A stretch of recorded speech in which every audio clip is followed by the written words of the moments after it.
Travelers on the Omnibus occasionally touches on mature subject matter with mature language. As such, the audience discretion is advised.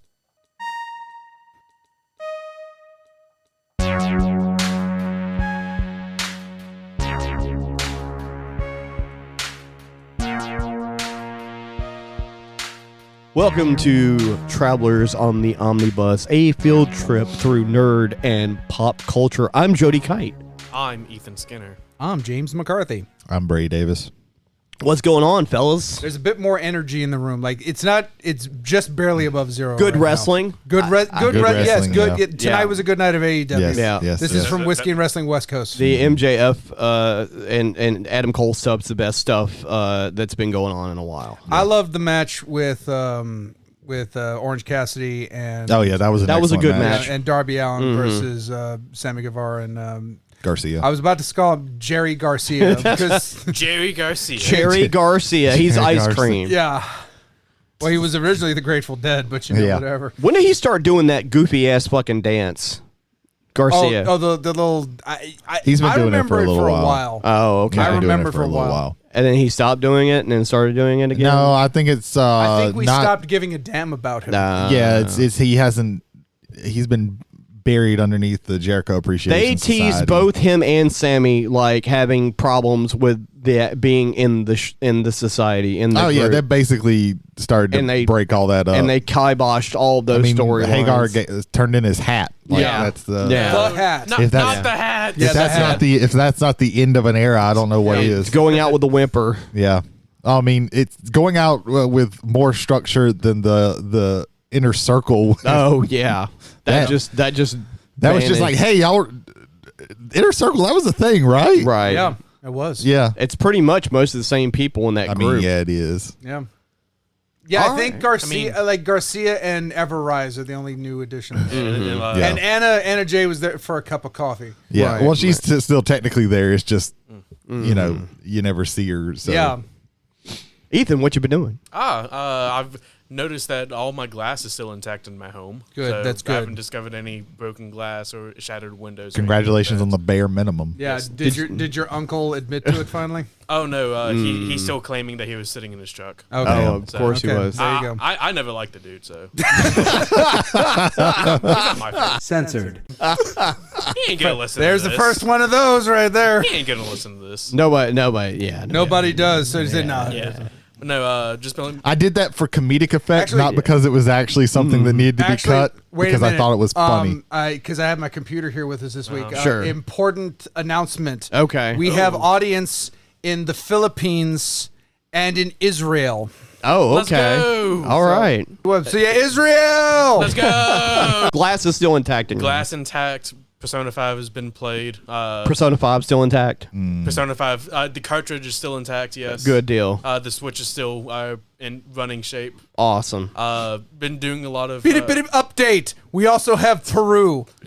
We have Lima, Peru. That's Okay, good. So, okay. Also just been getting some extra overtime hours at work. Not by choice. The region of Israel is Haifa. Haifa. Oh, Haifa. okay. Ooh, let's- Speaking of Persona, I've been watching a lot of or several RPG challenge videos on, and one of the ones that I haven't watched it because I haven't played Persona and I don't want anything like really spoiled. He's done a couple of those where one of them, like he's done several with the Persona games where he's just trying to beat the game with like a very low level persona for the main character, and then one of them in Persona 5, he's just trying to beat it with guns, with nothing but guns. That's funny. Yeah, I like that. Another one that I'm going to watch, but I haven't watched yet. He's trying to beat Persona 1, where it's just the Japanese version of it, so he doesn't know anything of what's happening. Go ahead. I'd like to see just Persona 5, but no personas. Say just guns and melees. I think that's what I'm not going to watch that because I haven't played it yet and I don't want anything spoiled. But but he does have that one on. I can't remember the name of that YouTube guy because I've watched several of them and they've all kind of ran together. Me and Jay watched Asmongold TV react to a guy beating the Super Nintendo Lion King game in 12 minutes. Jesus Christ! Oh, wow. And him just being shocked by it because he never could get past like the second level. Right. Yeah. I did watch a guy beat Final Fantasy VIII using no junctioning.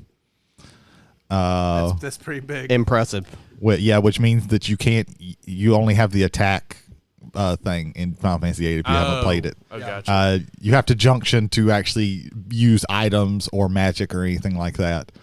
Final Fantasy VIII is not well loved by many. Yeah, I like Final Fantasy VIII, but I can see how it has its peculiarities that people don't like. I think, well, me personally, and I really need to go back and play it. I do, because for me, what happened was this. You had Final Fantasy VII, and then 8 came out, and following, 7 had to follow 6, and 6 is really good. As those numbers usually do. But up until that point, Final Fantasy was like, it was okay.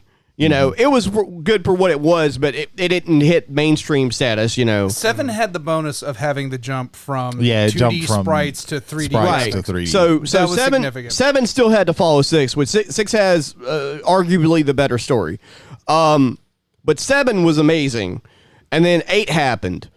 And another problem is that you have, and this is why I'm about to get to why Jay doesn't really like 9, or at least this is my thoughts on it. You have a protagonist in 7 who doesn't talk, but is emo as fuck. And then finally you start going, okay, this guy's all right, which is Cloud. And then you go straight to Squall, who's 100% edgelord emo. Oh yeah.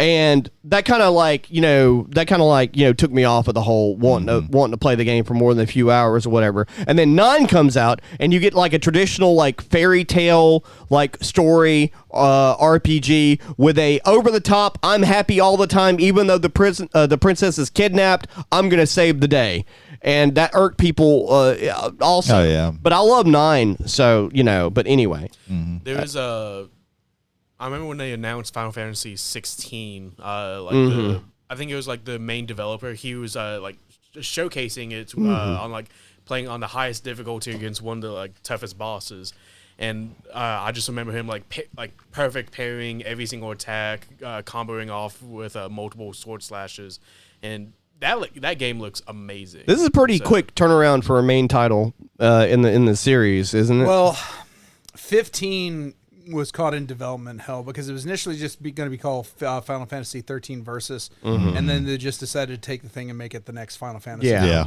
And that I think it was like a decade. They had already made like 2 13 spin-offs anyway. Yeah, there was 2 sequels. Well, there to was like this 13. whole thing that they were going to do with 13, and then it didn't get the acclaim that they thought it was going to get. So they kind of switched tactics a little bit, and some things kind of fell to the side. Another one of them became something else as well. One thing became 15, and then one thing became something else, and I can't remember. It was it the one with the chibis, the Final Fantasy World game or whatever it was called? I can't remember. It was like Dragon Possibly they had like Quest Builders, but it was Final Fantasy. Well, it was all back in the time where like it was multimedia shit and everything like that. I also watched one where the guy beat Final Fantasy 13, where whatever the main character was, he couldn't attack with that main character. He can only use the AI people to attack. Oh, weird. That's vicious. But Like 3 times he failed it because there are times where they're inescapable fights where you're only one-on-one and you have to kill these things to go. Yeah, Like, you have to be can't- able to stagger the enemies in 13, and if you can't stagger them, Yeah, sometimes well, it's just like there was no like it was just the character that he controlled like by his rules, like but there was no way to go forward in the game without this. So other than that, it was impossible. But yeah. Yeah. Was anything else, Ethan? No, just working in Persona. I'm glad we could take your time slot from you. Brady, since you took a spit take, what have you been up to? Anyway, I wasn't that close to a spit take. Yeah, so this past weekend, I rewatched all 3 of the Indiana Jones movies. Pretty good. They still hold up. They're great movies. I don't think anybody really needed me to tell them that, but I decided, like, yeah, fuck it, let's watch those. No, make bold statements. Like I need to go back and watch the original them. Indiana Jones trilogy. so Amazing. They're on Disney Plus. Yeah, so- that's where I watch So it. Yeah. would y'all like a bold statement? Oh, Okay. God. Sure, why not? I have never seen an Indiana Jones. Okay, well, that's not a bold statement. That's We not- just we we just just assumed that assumed you've that. never seen anything. Yeah. Yeah, no, I just Yeah. never did. Every movie you've ever watched, we've shown you. They're very good action movies. They have practical stunts. I was thinking about Fun getting characters. Yeah, the characters are really well done. The first and the third one are the best. The middle one is kind of iffy. It's also a wee bit racist. Just a little. But you got to go with, the time. you got to going into it, you just got to be like, well, this is not like an accurate representation of Indian people. It's a movie that's also like made in the early to mid 80s that's based in the 1940s or actually 1950s, I think. No. This one specifically is the 30s. Yeah, it's Because it's like so the second one's a prequel, but like you don't have to know that. Right. It's just he didn't want to make it about Nazis again. Right, Gotcha. right. Because the first it takes one place a had year Nazis in it. before the Raiders of the Lost Ark Gotcha. Yeah, Gotcha. Because it's Raiders of the Lost Ark, Temple of Doom, and the Last Crusade. And the Last Crusade. Yeah. Isn't it also the Crystal Skull, which is the No, there are only three. Okay, gotcha. Yeah. no, let's not play that fucking game. There's a Oh, fourth no, there's movie. only three. Like there's only three worth watching. Period. I'm sorry. You can make that. That So there's statement's only fair. three. Like it doesn't like these other ones don't fucking matter. No, they matter because they exist. Like I hate that, I hate that. Just because something like there's all kinds of shitty movies that exist, but that doesn't mean that they matter. Like that's not how that works. Things cannot matter. You know, So I in the still original exist. trilogy. I was thinking about getting Disney Plus and actually watching them because So in the original The trilogy, first three are worth it. each one of those had an artifact in them of some sort. Like the first one was like, actually based in something that could exist, which is the Lost Ark of the Covenant, right? And the second movie, magic stones. And then third movie is again going back to the artifact thing of like, the Holy Grail, right? So and then you have the alien skull thing. Yeah. So Rewatching them, I actually because we talked about this a couple of weeks ago about which one's my favorite. I think the Last Crusade is the best one, probably. Like that interaction between Sean Connery it's just and the strongest Harrison all the way Ford through. is There, really there are good. some there's some really great moments in Raiders, but there are some kind of low moments, and I really don't feel that in Last Crusade because you have that tension between father and son. especially on top of everything else.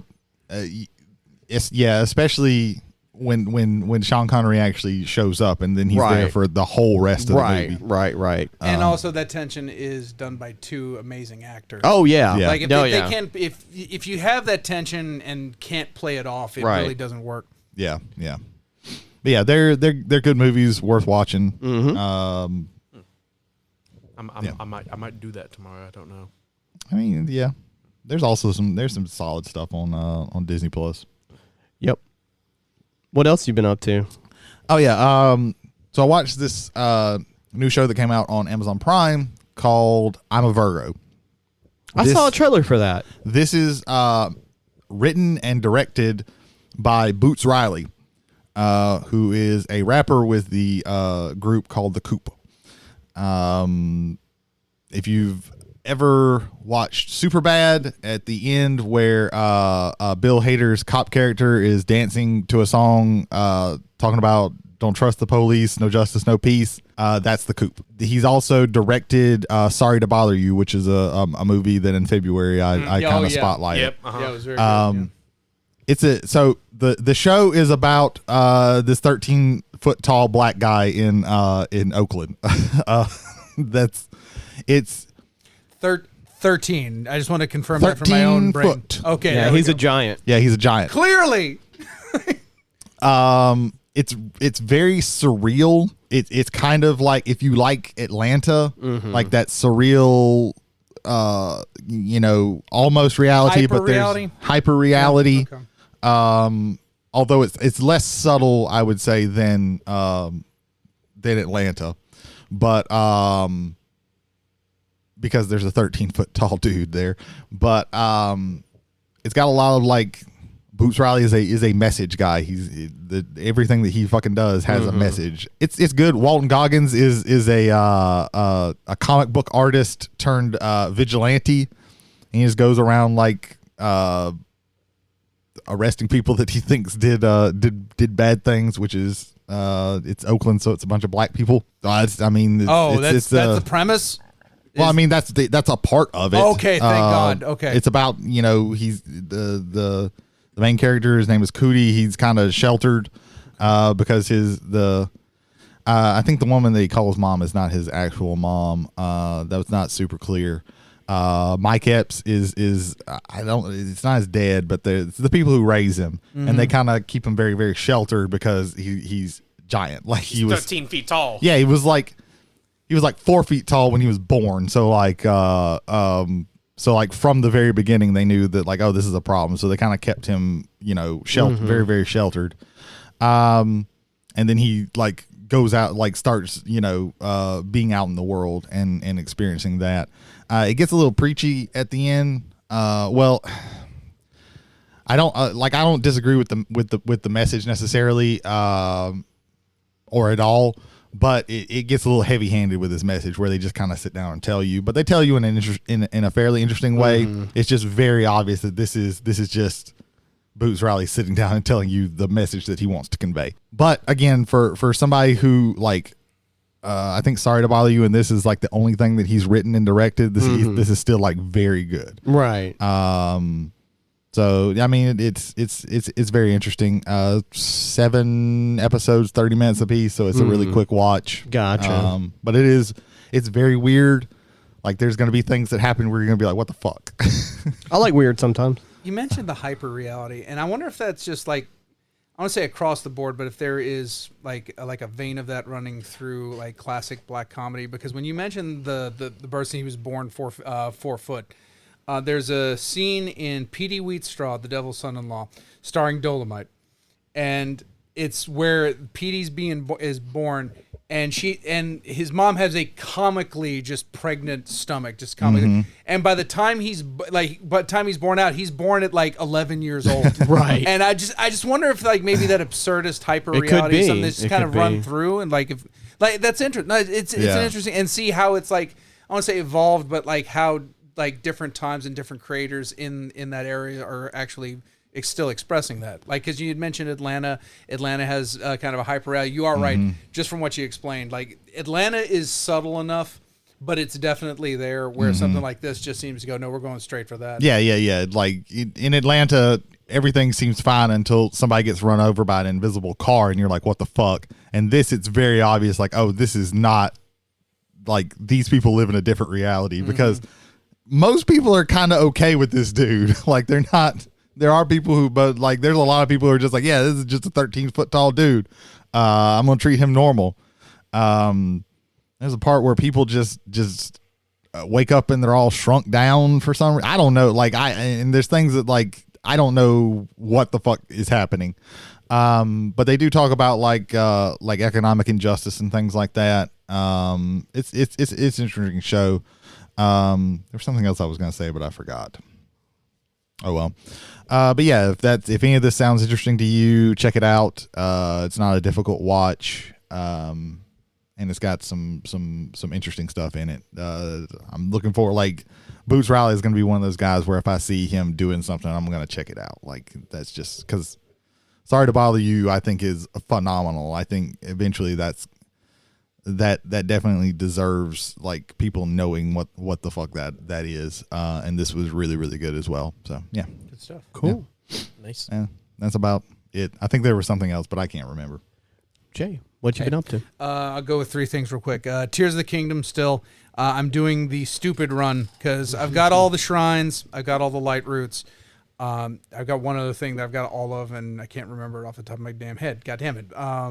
But I'm doing the stupid run. I'm doing all 1,000 Korok seeds. I'm at a 313. It's either 313 or 316. I want to say 316 because Austin. What? It's right. Yeah, exactly. I think it's just 313 then. So just 687 more to go. It's going to be fun. Everything's going to be great. Whenever I feel like I'm running out of the save the Korok one because like there's this one reoccurring one where it's like I can't get to my friend. And like he has a backpack that's too big for him. So he's on his back and just kind of wriggling. They take those Koroks and they crucify them in TikTok videos. And, and then they put them on giant barbecue spits and just roast them with flame emitters and shit. Like many I've seen is they just put them on crosses. It gets super sadistic. For me, what I do is, where's your friend? Because it shows you where the friend is because it has this plume of green smoke. And so what I'll do is I'll strap 3 rockets onto him and I'll fire him over in that direction. Hope I got the trajectory right, and then I'll just walk over and like, I'll just carry over another 5 feet, and there you go. I've got it completed, and that's 2 Korok seeds out of 1,000. Yeah, I'm not trying to be a badass on this. Eventually, I will use a guide. I'm just gonna say that outright. But right now, I'm just kind of looking at like that's a lonely mountain out of nowhere. I wonder if there's something there.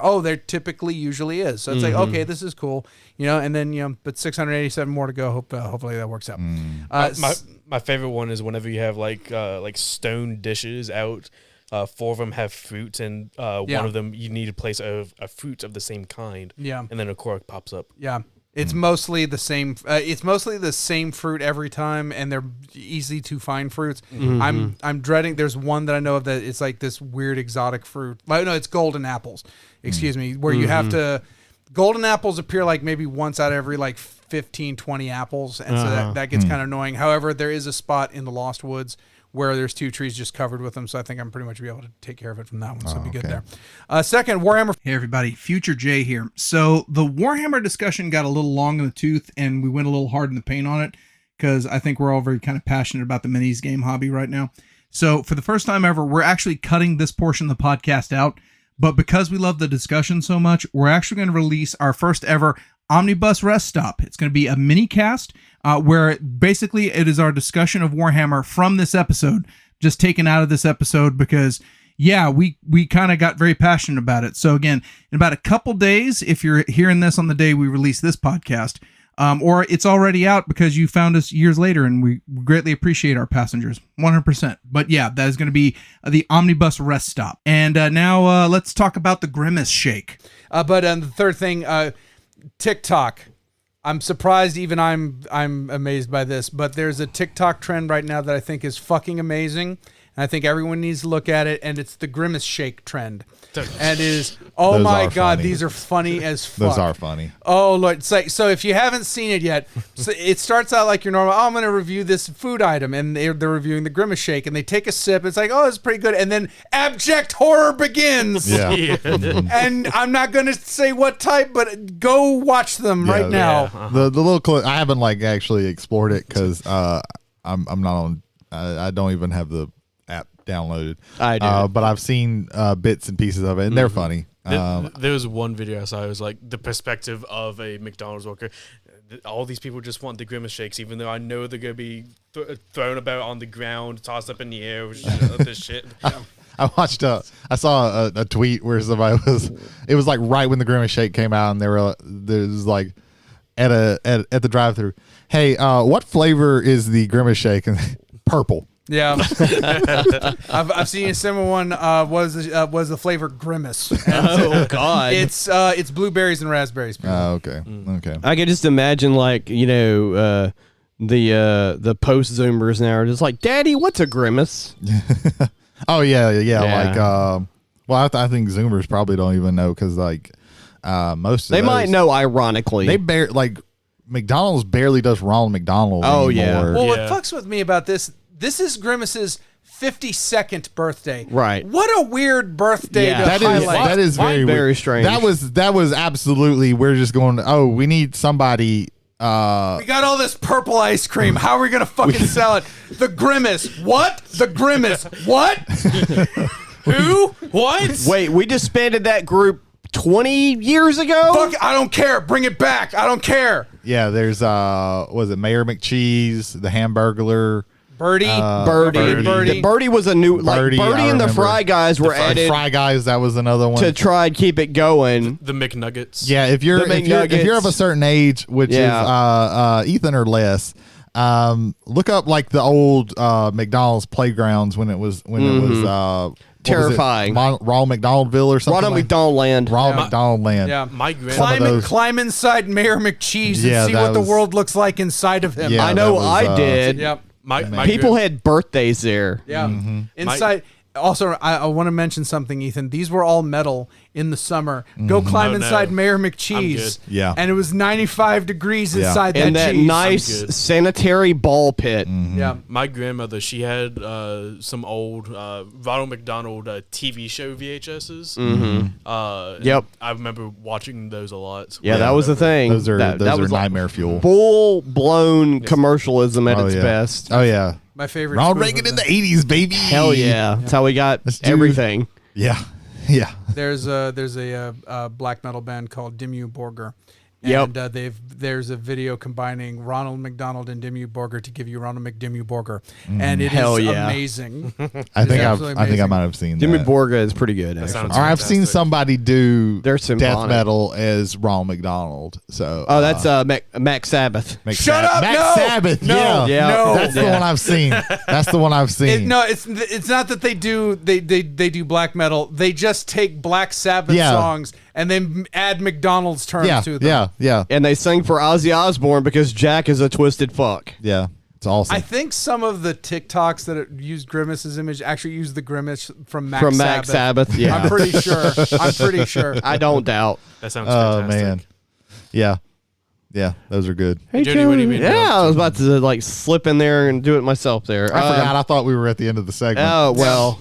I mean, we did go on for a minute on Warhammer. Welcome to our TED Talk. So I spent a little bit of time in Minecraft this week.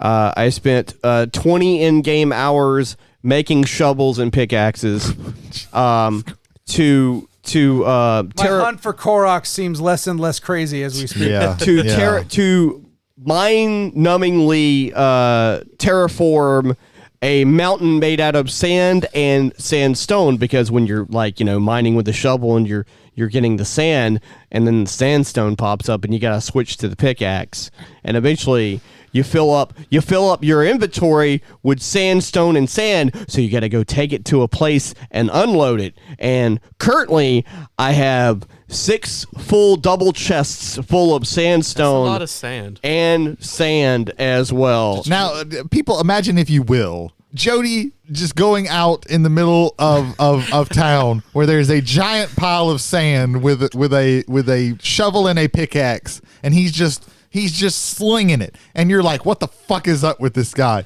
Well, no, he's having to. He basically did that in a video game. Jesus Christ! No. My headcanon. He goes to this mountain of sand. Instead of shoveling it like over his shoulder, he's shoveling it, putting it in his pocket because he's having to go back and put it in a chest. My pocket inventory is not quite as big as it is in Minecraft. The headcanon still In order to it's a ridiculous amount of stuff that it just takes forever, and so I was able to make like one dynamite just to see like how much it doesn't blow up enough. Yeah. And you gotta have like 5 or so like gunpowders to make dynamite. I've got the sand for the dynamite. Yeah, But, you do. But the gunpowder, you're lucky if the creeper drops 1. So I started getting really bored because that's a tedious thing to do. That sounds incredibly tedious. And so I would wait until nighttime, and I'd be like, ooh, maybe if I can find a creeper, I can like get him to come over to where the sand dunes are, and I can get close to him, and he can blow up, and I can get rid of some of the sand. Oh, Jody in his house has the cork board with the red string. If I move the creeper over to here, then that moves this much sand. I only need 25 creepers, and then I can move this much. Oh my God, I've got it. At that point, who's the real creeper? Yeah.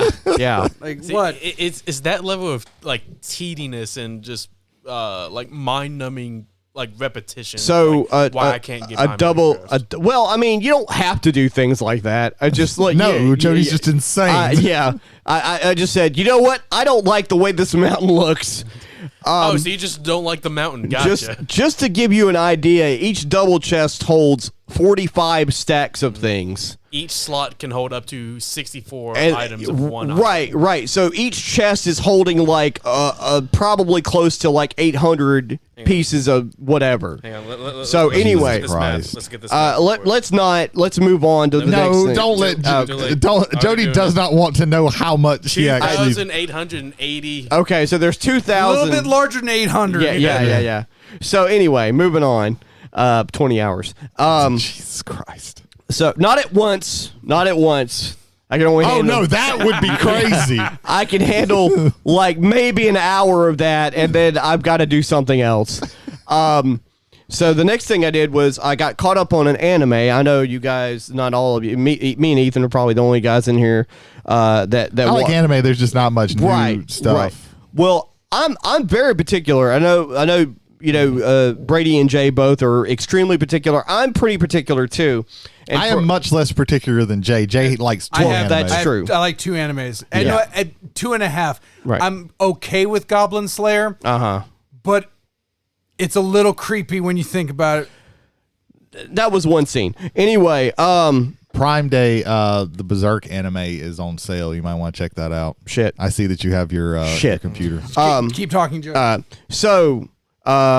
There's a really awesome anime. It's on its 3rd season right now, and 11 episodes are out, and I binged all 11 Monday.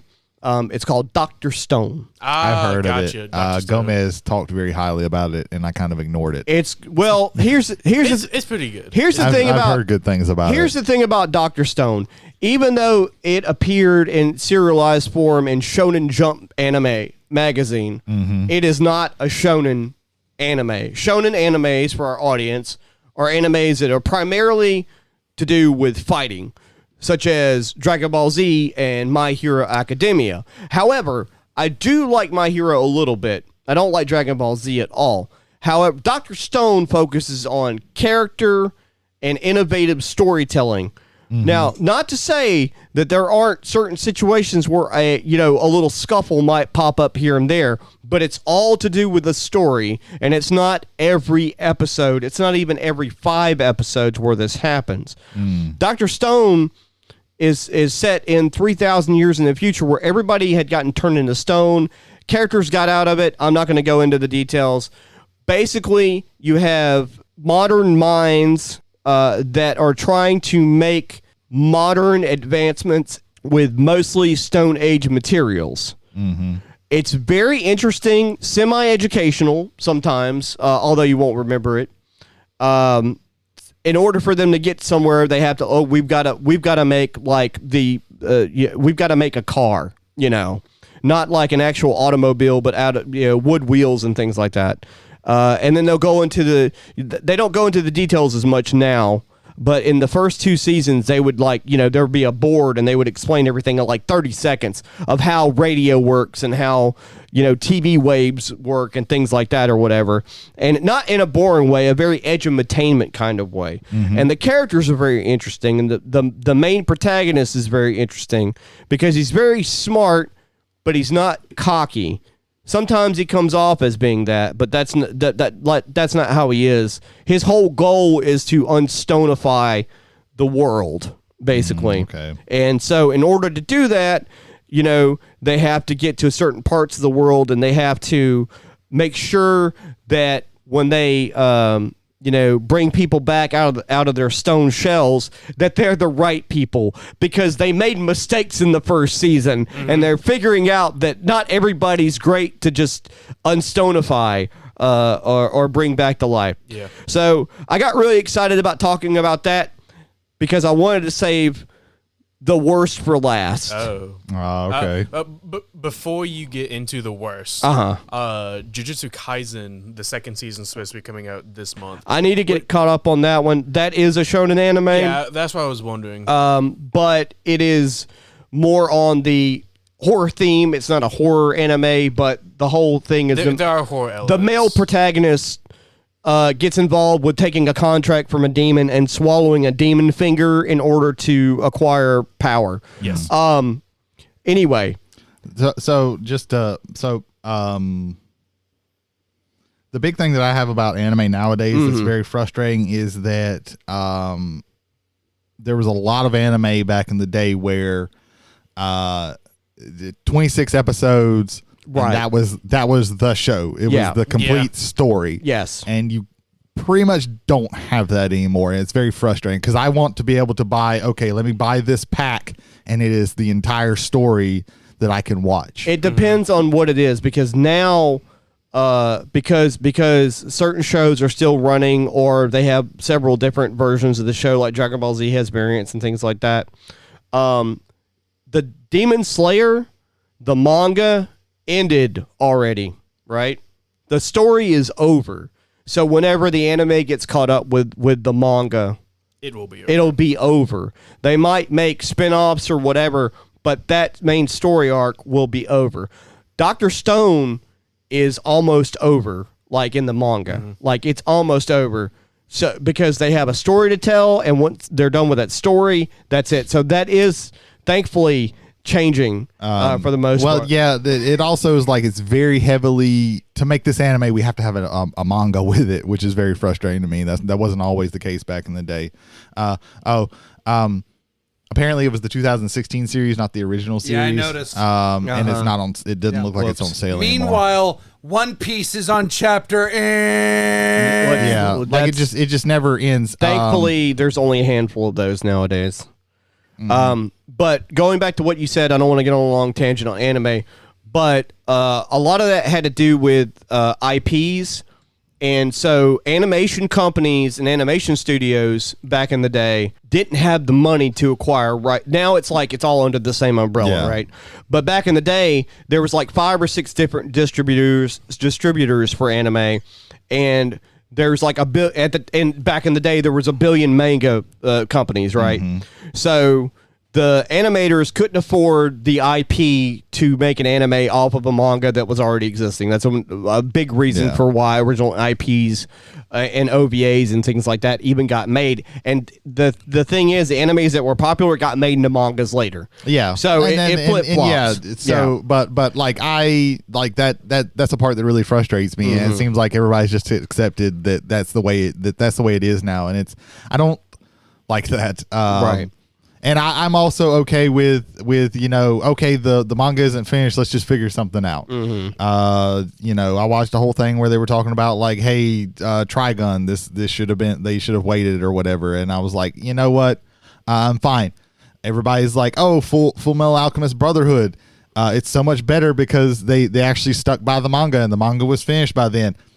Controversial opinion, I prefer Full Metal Alchemist. I could not get through Full Metal Alchemist Brotherhood because I watched the original and they changed so much, and I was just like, a lot. I can't get into this. Like I can't get into this. So talk about whatever bullshit else you've been doing. I call it that because you said it was shit. Yeah. So. It is.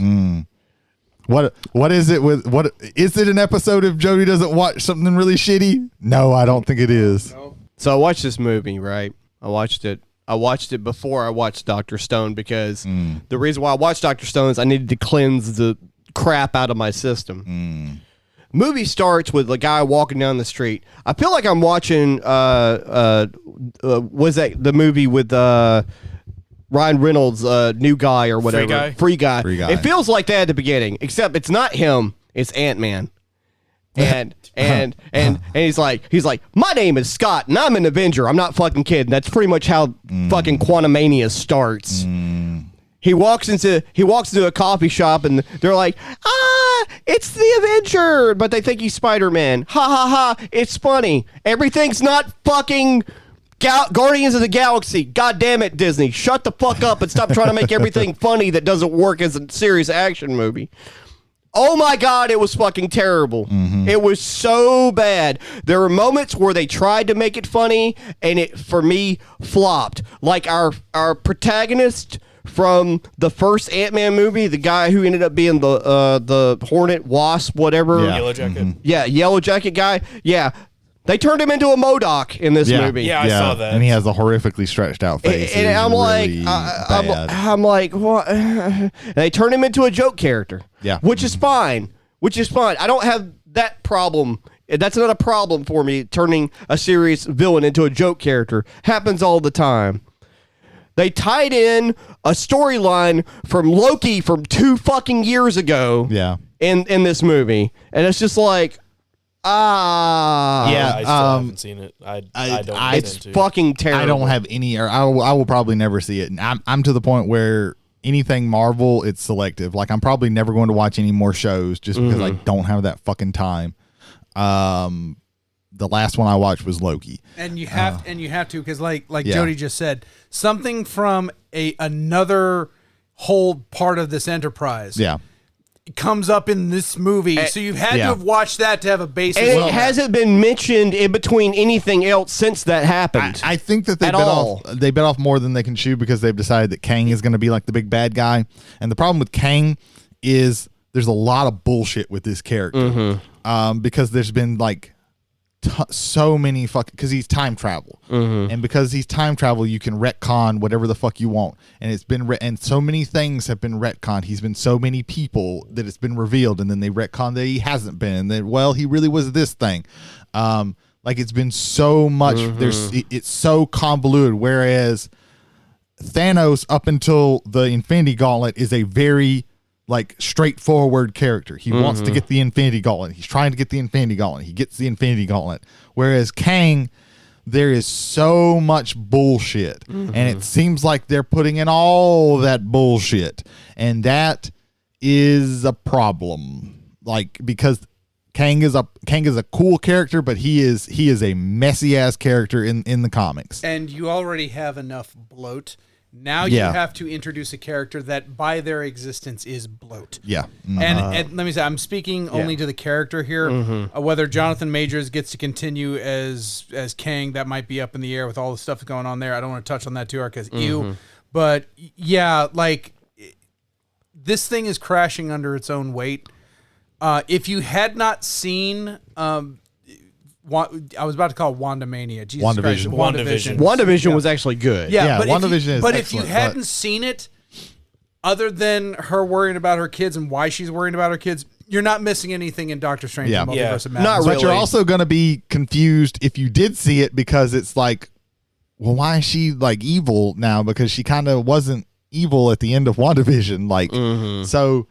damned if you do, damned if you don't. Like, you're gonna, like, you're wondering what the fuck happened. Why is she evil all of a sudden? And then, but you're gonna be saying, well, why is she evil? Because she didn't end WandaVision evil. Like, she seemed like she was all right. And I watched the first 3 episodes of Secret Invasion. It's not bad, but it's very boring, which is worse in a lot of ways. Oh yeah. The slow burn on this one, like we're going to talk about pacing in the main event, but this one's also one that from friends of mine, because I have not watched it. I don't have Disney Plus, but friends of mine are waiting for things to happen. Yeah, like, and you're not the first person to like tell me that. So there's been so many casual conversations between Nick Fury and other characters where, like, you have like one of the main characters that's not, hasn't really been much of a character at all, but it is a focus in this show, and he's standing against a wall, and him and Samuel Jackson are just having this like long, lofty conversation about things. The problem with Secret Invasion that I think they're gonna have is they've told themselves one or two, probably one kind of big person. So the whole thing about Secret Invasion in the comics is there's a fuck ton of Skrulls out there, and we don't know who's a Skrull, and they choose some big people to be Skrulls, or at least they were important at that time. Like we might not, you might look at the list and be like, well, these weren't big people, but at the time they were kind of big. I don't think they're gonna want to pull that trigger this time. So I feel like they have probably said, we're gonna let this one kind of big person be or one or two people. Like, they're not ever gonna have like these giant reveals of, oh shit, this person was like a Skrull. The president's a Skrull or something. Well, this was like superheroes. Oh, okay. Where like they literally couldn't trust anybody, right? And in the Secret Wars, they almost win. Like the Secret Invasion, it goes so badly, and the Skrulls are so close to winning that it's Norman Osborn who ends up beating them, and he becomes director of Shield. That's how close the Skrulls were to winning. And that leads down the line of the Dark Avengers, which is some pretty like heavy shit for Marvel, which I thought actually was pretty and good. like all the main heroes go into kind of exile, and I don't think they're gonna do something that big. It's just there's gonna be like one really big person and maybe one smaller person, or a couple of like mid-tier Marvel people that they're gonna be like, oh, these people were Skrulls, but they're probably just gonna be like, oh, they were Skrulls, but here they are, we're gonna bring them back. I don't think it's gonna have like the impact that Secret Invasion had in the comics. Well, yeah, because they're not using the cinematic universe movies like they did to build up for Infinity War and Endgame, where they could have sprinkled this out throughout like several movies here and there, and it's not drawn out at that point. It's just a little hint here. And there. Another problem is but like then even then. The weight of this thing has gotten too fucking big. Yeah. It had, like, you're telling me we've already got too much. Now let's add more. Even if you pull that string to kind of make like thin it out over the thing, it's still so much content. Yeah, the big thing, like when Thanos was the big bad guy, you knew what we were working towards. Right. We were working towards the Infinity Gauntlet. Right. Kang is not as focused as that. I know a decent amount about comics, and I cannot tell you what Kang's end goal has ever been, because it's been a different thing every single fucking time. There's no like focused thing that we're working towards. So we don't know what any of these phases are what the end game for them are. Like, whereas like, okay, the first one, we're building up towards the Avengers. The second one was less focused, but it was like we're building up and starting to introduce the Infinity Stones and stuff like that, and at least building up towards Avengers 2. Right. 3 was building up towards Infinity War and Endgame, and now it's like we're building up towards we don't know. Yeah, it's like and we're about to kibosh the rest of this here in a second, but it's like the whole last phase didn't matter. The whole last phase has not. Yeah, there really was some really good stuff in the last phase, but overall, like. And it's Marvel's fault, because they have primed us towards moving towards something. And when you stop being able to move towards something, then people lose interest. Also, they've made some really shitty movies in this last phase.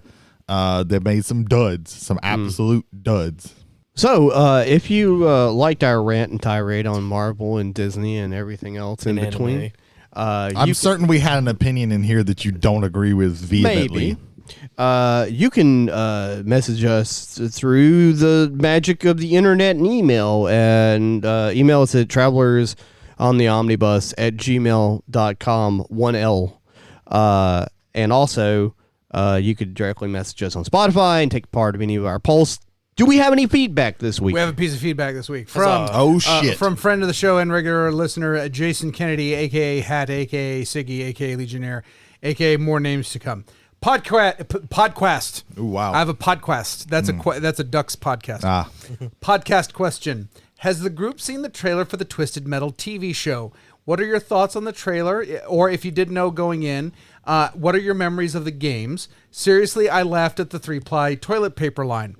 Also, having DMX Lose My Mind seemed the appropriate song for that. Has anyone seen the trailer for Twisted Metal? I have not seen the trailer. I have not. I saw the like the teaser for it, where I think it's Anthony Mackie. Yeah, Anthony Mackie. Yeah, he's driving down the highway, and then and it showcases Samoa Joe as Sweet Tooth. Yeah. I've seen the full trailer. I can't remember her name. She played because it throws me off every time. She played like the really tough chick in Brooklyn Nine-Nine, but whenever you hear her speak, she just speaks like a regular person. Beatrice. That's her last name, yeah. I think, right? Yes. God damn, I'm sorry, I can't remember her name. I think her first name starts with an S, but I could be wrong.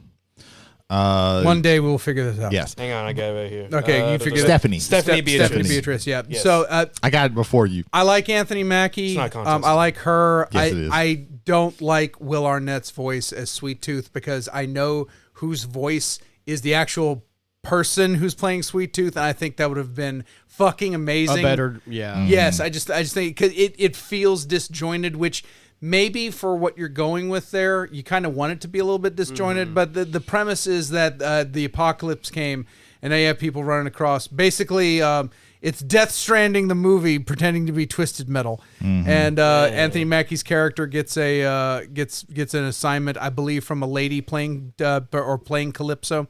So I was okay with it. I've got Peacock, so I can watch it. I may watch it, but I also said that about Mrs. Davis, and I never got around to watching it, which I think feels a crime.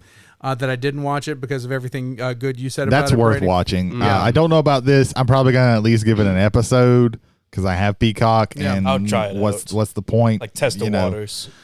It's weird because Twisted Metal has been out of the public out of the collective consciousness we don't for even have a a new very game long coming time. out. Like to coincide. We haven't had a with this. game in 2 console generations. Yeah, I was working at Walmart the last time a Twisted Metal came PS2. out. That is mini Fortnites. Yes. There you go. Hello, I am Calypso. Welcome to Twisted Metal. But there was a little while where I was like super into Twisted Metal. I really 1 was okay, but 2 was my favorite. Yeah, one was fine. In fact, I've only like seen bits and pieces. Like I have no interest in going back to 1, but 2 was something special. I 2 remember was the jam. I remember having a sleepover birthday party at a friend's house, and I woke up early and he had a PlayStation, and I was like, well, let me try Twisted Metal, and I thought it was a racing game. Right. And the first Twisted Metal 2. Right. And the first level actually has like a road on the outside, and I was driving around on this road. It was like, well, it's the race isn't ending anytime soon. It doesn't seem like anybody's and then like a missile comes by. I was like, oh, this isn't a race. This is I have to blow people up. It's a race to live. This is Mario Kart combat mode all the time. Oh shit! Yeah. This is awesome. So like for the Is next that guy driving a motorcycle? Is that a skeleton? Is that an ice cream truck? is that a dude in between 2 gigantic tires? Holy fuck! Yeah, holding the tires in place.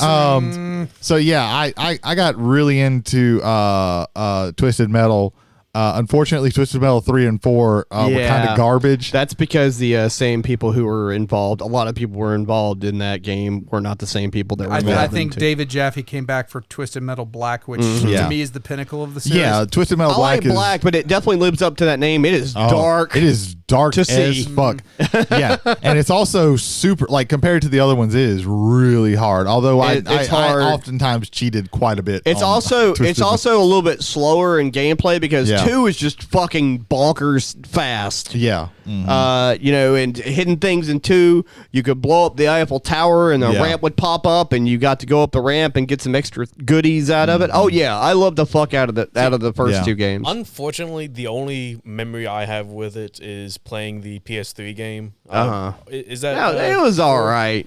I never played Jaffe that one. came back for that one. It was by the alright. time I got could to get that one, into because it. I read so much about how it was so different that I was just not as interested. It was very different. I enjoyed the 2-player mode that me and my brother played. With, Oh yeah, that's where the fun is, Yeah, right? yeah. I almost got it, but I was just never like it felt like it changed the formula a bit too much for my liking. Like it had like the main campaign broken up into like 3 parts. You played as Sweet Tooth in the first part, Grim in the second, and Dollface in the third part. Yeah, there was on the PlayStation 1, there was like 8 Twisted Metal clones. We're not going to get into that, but Vigilante 8 was one of them. Vigilante 8 was good. I can't remember. There's this is funny that Twisted Metal came up because I discovered a YouTube channel called Tactical Bacon Productions. And most of the stuff that he does is either about the God of War series or about Twisted Metal. So he'll like rank like all of the endings for Twisted Metal, all the levels. That's kind of cool. Yeah, and then they're like really long in depth, and he does like the same thing for like if you want all the God of War bosses, stuff like that, and he's done things like he has like a series of videos on Twisted Metal clones, which are pretty interesting. But I really liked his stuff. So if you're interested in like Twisted Metal or God of War, that's a really good, cause that's basically the 2 things that he does, but he goes like super in depth with them.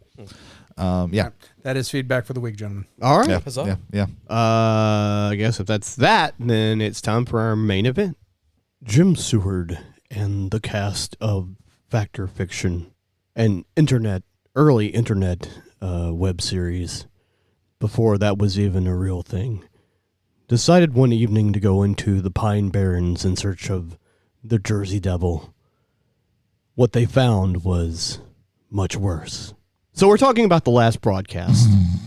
Oh shit! I'm sorry. Which is I'm a awake. found footage mockumentary, I guess, documentary. Yeah, it's a faux I would documentary. go with mockumentary. Yeah. It's presented as though it's an actual documentary. Yeah. Mm-hmm. And thankfully, the most of the found footage parts are sparsely strewn about, in the film throughout the entirety of. It takes a point of view from our narrator. Yeah, it's. I think the faux documentary is just like a subsection of found footage, where it's not technically the found footage, but but it is like doing it as a documentary is just like a common trope of it. It's just that not everything that you see is from like a found footage style thing. Yeah.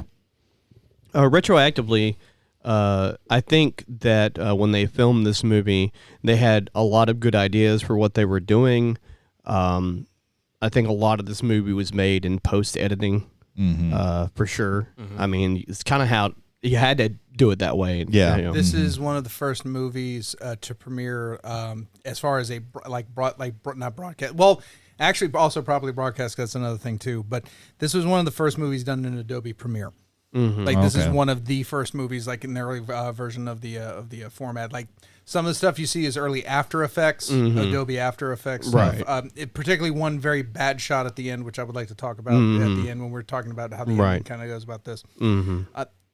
I would like just as quickly as possible, the first number that comes in your head. What was the production budget of this movie? Just don't think about it too hard. Just what flashes into your head. 80,000. 80,000. Just the first number flashed in your head. Don't even worry about like trying to explain it. 81,000. 81. Now we're going Price is Right. Okay. 25,000. 25,000. You all went over. The estimated budget of this movie was $900. Oh, Jesus. shit. Okay. Which makes this the second cheapest movie we've watched on Travelers on the Omnibus. The other one being Phantom of the Paradise, which Brady mentioned was $5. Yes. $5 production budget. But there we go. No, $900. When I found that little factoid out, I had a tremendous, much more respect for this movie. I was thinking it was a little bit more than because I think Blair Witch was like 15,000, right? It was like 15,000. Yeah, and I was thinking it's got to be a little bit more than that, but Yeah. I guess I was wrong. Yeah, I no, was it very was very wrong. $900. So no one got paid. Yeah. Well, They got paid later, Yeah, but while making it, they didn't get paid. What is the lifetime? And I won't make y'all guess this. The lifetime box office for this movie, $4 million. Okay. What the fuck? Yes, the lifetime. So literally from now back to when it first released in 1998.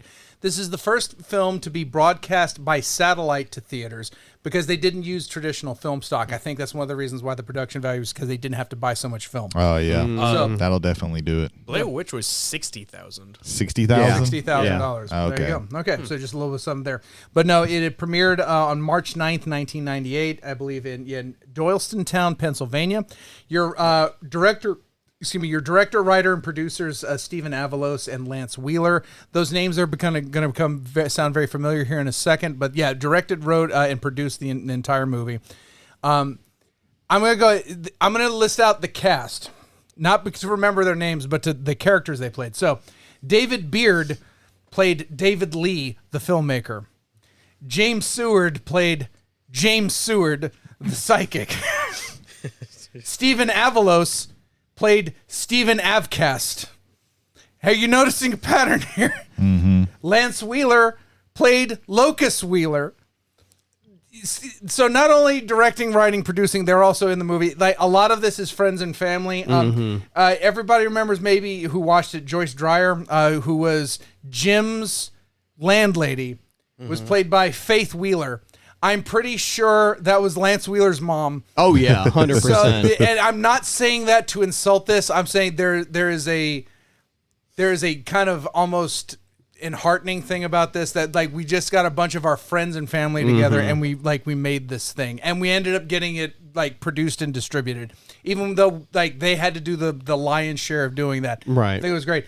If you remember the cop, Detective Anthony Rossi, played by A.D. Rousseau, him and Avalos did most of the music for the movie, which I'll start here. At least in the first 2 acts, that's some of the best sound design, because that puts me like I'm put off in a very good way for what you want to do with this movie. Right. It's it's this low humming and these kind of weird like static effects that are laying underneath everything that goes on in this movie, which kind of one gives it that low budget feel, even though it is already low budget. But the idea that just like this kind of low humming, and I would mention 2 things: that low hum that's going on in there, and the opening with the like the monologue by David, the filmmaker, quote unquote. That put me right into Texas Chainsaw. It to me in my brain, I've got John Larroquette's voice telling me about like what happened to these troubled youths and all these things. So it gets me immediately into that horror mood of this is going to be a horror movie. So I think there was some thought behind that design that I don't think you would appreciate unless you kind of knew again how low budget this was.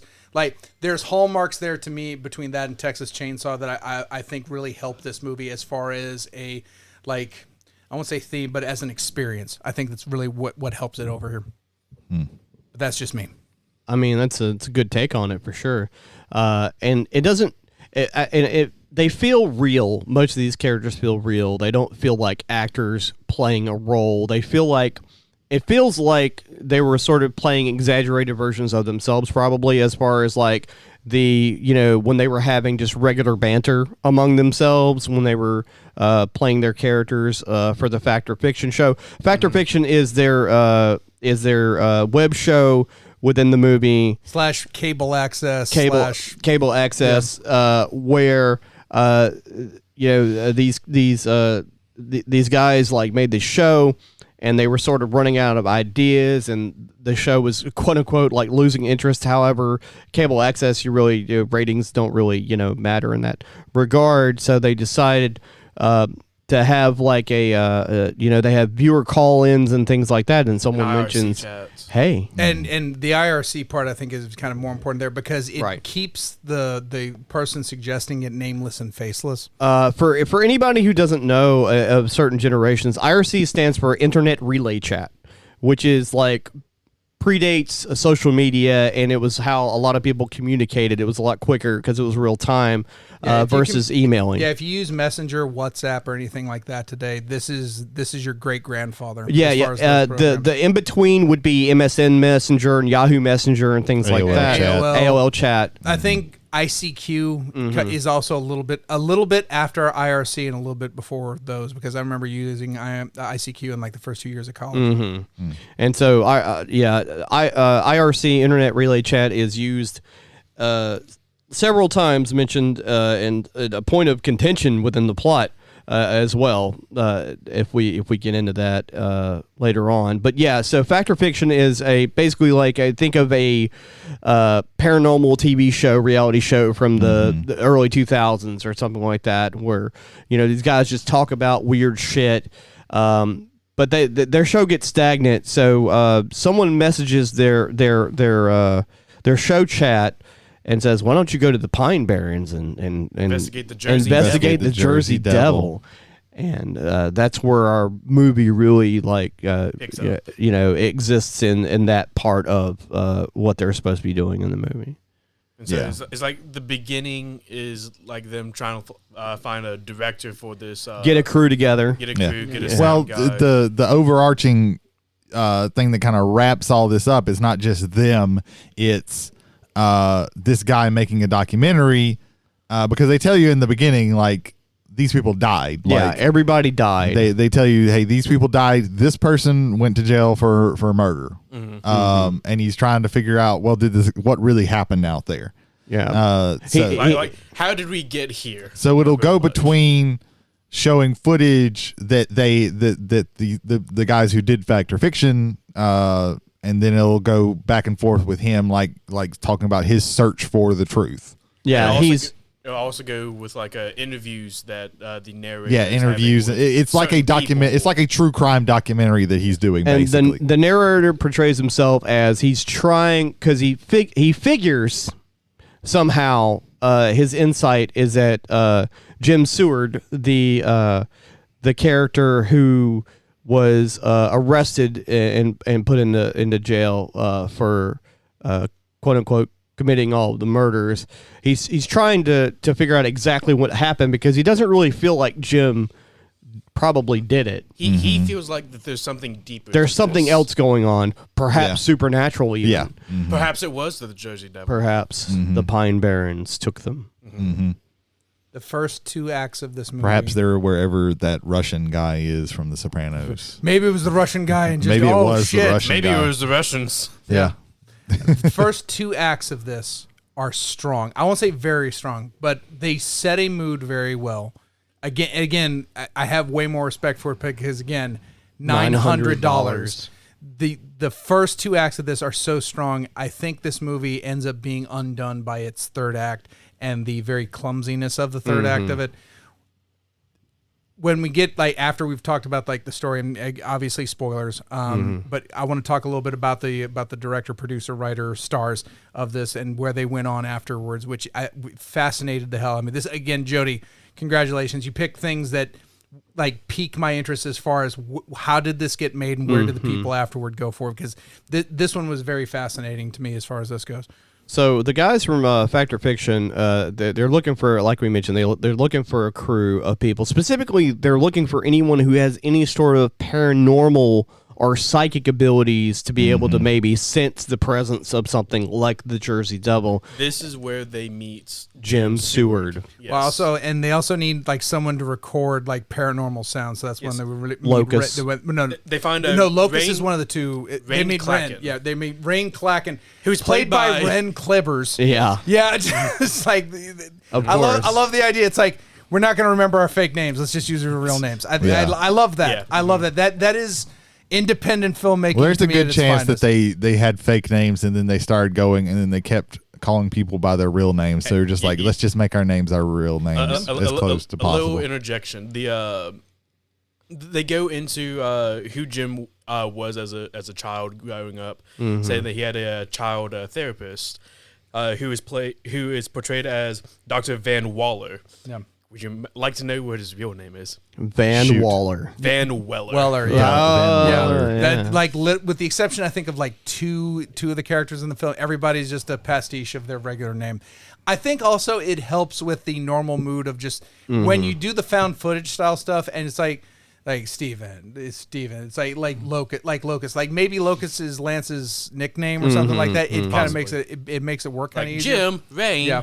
Yeah, it just makes it you had that natural banner going through. Yeah, they go to see Jim and like he starts like acting really weird and takes some embers from a fire and rubs them on his arm and like these numbers and He's symbols like ash. I need to burn the ash. Give me right, the ash. and these weird like numbers and letters show up on his arm. He's like, that's like the longitude and latitude of where we need to be in the Pine Barrens or something weird like that. I No, don't it remember. was It the was date the they went date. out. The date they went out. 12/23/95. Yeah, right. Yeah. Which that gets ruined.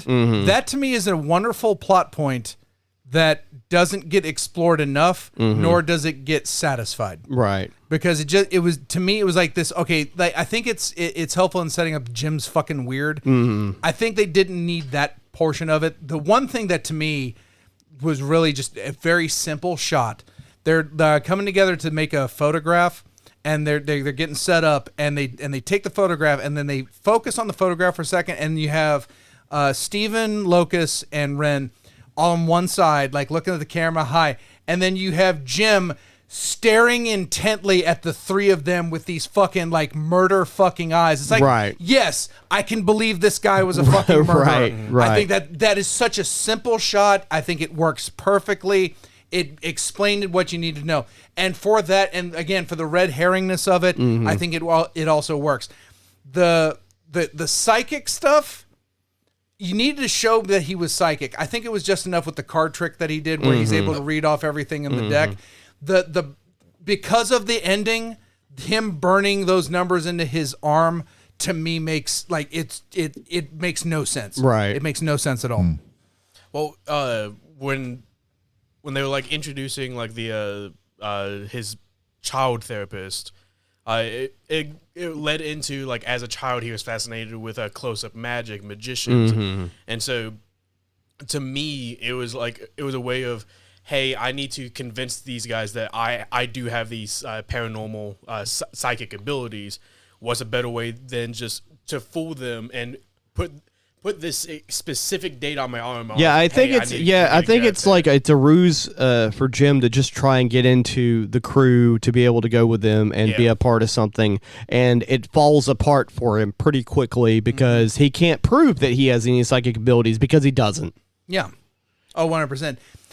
I think that's a reasonable take on it, and I think it's something to try to hook it into the overall narrative. But again, where the narrative goes, and I'll say this, if there's one thing about this movie that I will say is that wrecks this movie is the pacing, particularly in the third act, right? Which we'll get to. But to me, that part of the scene could have been cut. You didn't need it, and you could just move on from things. So you talk about the pacing, and I do not like documentaries all that much. Well, you fell asleep. I fell the first asleep time we watching watched the movie. Yeah. Ethan had to watch it a I second had time to by watch himself. it again today, and even then, I almost fell asleep again because it's just something about documentaries, like the slow pacing of it. The I can't. It doesn't help that this movie is an absolute slog. Jay got something out of this, like, to me, and I think some of this comes with watching later movies that do the same thing better, much better, and I'll talk about those towards the end. I don't want to step on what's going on right now, but like, man, this was a slog. this is a slog. It is, like Jay said, it is like very, and I'm all for a slowly paced movie, but man, this was so slowly paced that I really stopped caring what actually happened. Like, finding out wasn't as interesting because it's like, man, this is going on. There forever. are attempts to wring out tension by playing a scene and then playing it in reverse and then playing it again. That's completely unnecessary. You've literally tripled the amount of time for this scene where just the one playthrough should be enough. They reuse scenes that don't need to be reused because it's not like a revelatory thing where you like, oh, you've seen it once, now they've explained something, and now you see it again. No, it's just they repeat the scene, and there's shot on location stuff that gets annoying because it's just repeating the same thing over and over again. And in the third act, to me, it's blatantly just bad. I think, and this is going to be considered a stretch, and I wouldn't blame anybody for thinking it's a stretch, but not going to give away the actual end because we're going to, again, we keep saying we're going to go to it. We will go to it. But if you look at it from this perspective, from the point of our faux filmmaker narrator, this movie that we're watching isn't finished yet, and we even get that at some point much later when our narrator is filming himself doing retakes over and over again, which at the time felt unnecessary. But again, if you see it from the perspective of this movie's not finished yet, however, that is shattered in the third act as well. Well, so I think this has to do with this being very early. So I have never went back and watched because the Blair Witch Project came out when I was kind of young and not like 99. Yeah, that would have been that like it wasn't like something that I really wanted to watch because I heard it was super scary, and back then it was like, oh, this is real. So I was like, oh, fuck all that.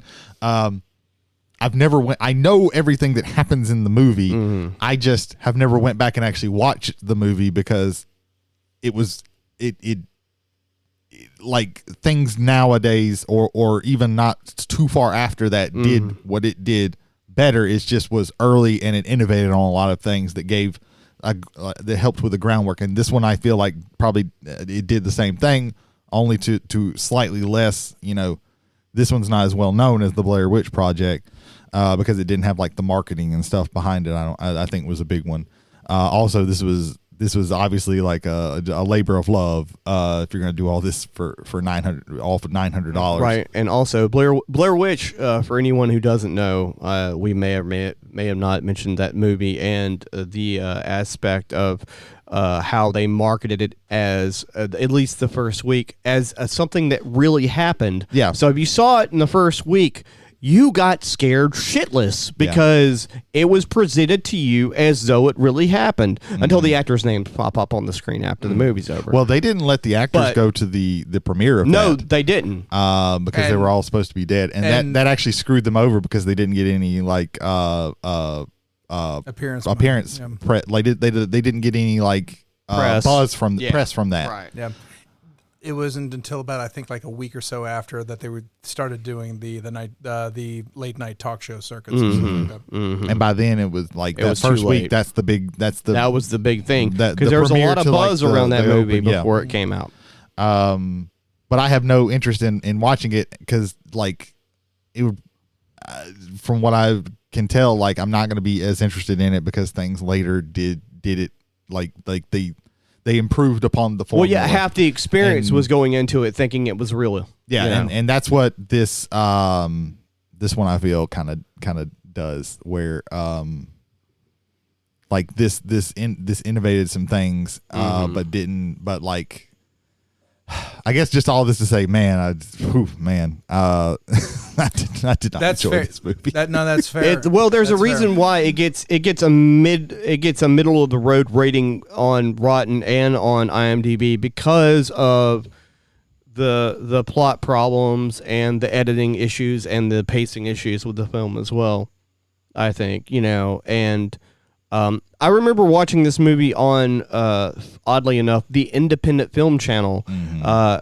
At the time showed independent film and not sitcom reruns, but I think this aired on IFC and I think also either on Sci-Fi or it was one of Sundance. it was one of the NBC. It was one of the NBC. it might have been Sundance channels. But yeah, it could have been on either one, to be honest with you. But yeah, I saw it on IFC back in IFC's heyday when it first started as a cable channel, because I had Dish Network at the time. And IFC, man, Saturday Samurais. Oh, yeah. I watched almost every Zatoichi movie, but I watched a lot of them. I'm not gonna get off the rails on that. But yeah, that's where I found out about Onibaba. So Now IFC is just wall to wall Parks and Rec. yeah, IFC I don't know fucking anything sucks. IFC fucking sucks. It's a good thing that I don't have that I haven't had that you cable don't. in a It's very just long it's time. sad, is what it is. So I want to talk about the setting. Yeah. Because I think the setting is perfect. we get into the woods. Yeah. right. Like, well, Yeah. not just in the woods, like Pine Barrens Barrens of New Jersey. Yes. Yeah. And just Where people really do die every Yeah. year. Yeah, because when you go off in the wilderness, sometimes you don't come back. Yeah. And some people live out there. There are yeah. people that live in the Pine Barrens. You don't want to meet those people. I'm good. Yeah. I'll stay here in Mississippi. I'm good. Yeah. Stay away from the Appalachian Mountains. Stay away from Georgia racetracks. Yeah, also true. Yeah. There you go.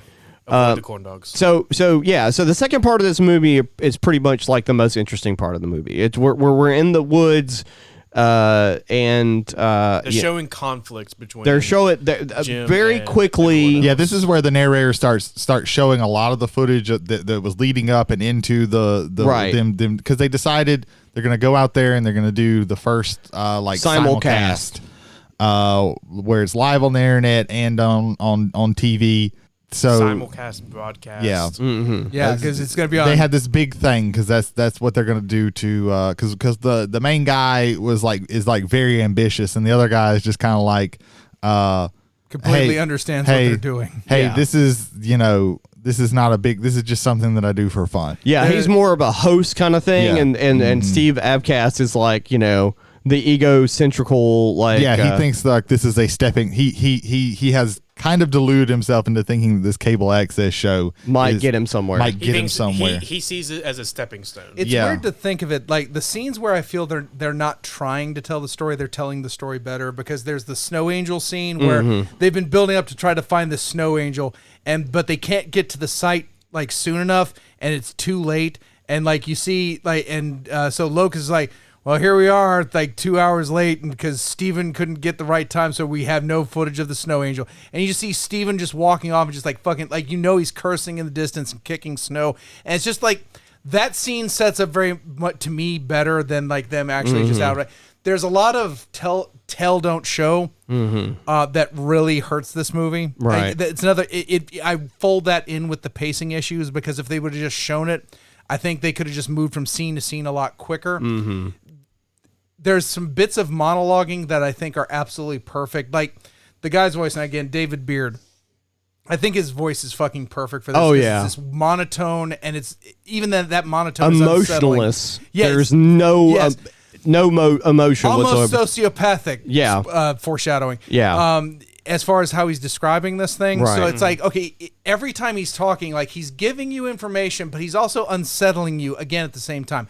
Sound design and the music kind of in this, I thought was very good for the most part. Again, the ending has a problem with it, and we will get to that. So yeah, Pine Barrens, I think, is a great setting. I like the shooting. Like the shooting that looked like home movie shooting was actually pretty good. I think it gets you, okay, these were real people. Like I can buy that these are real people. I know they're not, but I will go ahead and accept that fact and move on to it. I think it's good there. What really sells it for me is the events happen. Jim is being prosecuted, and then they bring in a video editor to like kind of cut everything together to like, present a video to the I was about to say the audience, to the jury, so that we can get this guy convicted. And he's conflicted about it. You can see there's confliction there. And he kind of mentions a little bit, but most of it is kind of like he can never look at the camera because he realizes what he's done. I think that combining with that found footage kind of deal, I think works really well. Well, the guy that made also admitted that they kind of wanted to make Jim Seward look bad in the video package to the jury to get him committed to a sentence. Yeah. As well. Oh yeah. Which I think kind of goes into prosecutors want to convict the people that they got in front of them, and like to me they've got a perfect thing. You have a person with mental issues whose mom it mentioned in there died 2 weeks I think prior, or 2 weeks or 2 months prior. I think to 2 months prior with his father dying 4 years. 4 years prior. So he's a disturbed person. Again, that shot in the photograph where he's just staring and just like, God, that is like, you've got this thing. So to me it may not even be like, oh well, we got the perfect person. They're already convinced themselves, and it's very hard to unconvince yourself, especially when you're in that position of where you have quote unquote so much evidence. Well, but do they really? Well, the evidence shows that Jim was on IRC during the time when Stephen Abcast was probably murdered in the woods. Which is weird because Avcast is the one whose body wasn't found. Right. Yeah. They never found him. Yeah. Remember that line. Yeah. And the entire reason this documentary or mockumentary is even being made is because 2 months later after his conviction, he dies in prison. Under mysterious circumstances. Yes. Under mysterious circumstances. David, he was delivered a package. The day after Jim died, he received a package of just wound up, tangled film. Videotape. Yeah. It was badly damaged videotape. I mean, it's completely off of the tape. It's just spools of unspooled videotape and VHS. It looks like it was ran over several times with a car, is what it looks like. So our filmmaker takes it to a professional because he film restorer. mentions earlier, we didn't mention this, I don't think, or maybe I wasn't paying attention. I don't know. There was pieces of the tape. There was they knew that they shot because the last thing that they see is they were talking about, I'm going to change out the film. Yes. And then that's when after that they died not long after that. So the narrator guy is like, there's quite possibly some more film because they mentioned, needing to change out. And is presumed that this is that film. And then we're introduced to the film restorer. What was her name again? I won't say it was. Her name is Michelle Monarch, played by Michelle Pulaski. So again, just another one of those things. Just keeping up with tradition. Just keeping up, So absolutely. she's a very upbeat person. She's happy to do her job. She's just like talking about. I wouldn't say upbeat. I would say determined. Yeah. Yes. Well, I mean, like when they introduce her, she's like, "Oh, my name is Michelle, and I restore film, and da da da da da, and I'm gonna get down to what's going on here. I'm gonna and get to the bottom of it. I'm gonna get to the bottom of it, and we're gonna find out what's happening." And so while she's doing that, our narrator goes on about more things to do with, the Pine Barrens and the TV show. And he starts showing pieces that she had restored. Because pieces at a time. Because there were some pieces that were much easier to restore than others that were much less damaged. Right. And I also think those portions were effective because the tape is also like they put effects in there to like warble the video and the audio to make you say, okay, so like there's a lot that like keeps a reality to this that I think is very effective in the storytelling. It's just that they dwell on shit too fucking long sometimes. Yeah. So the rest of the crew, besides Jim is still, at the time when Avcast goes missing, he's in his tent playing on IRC.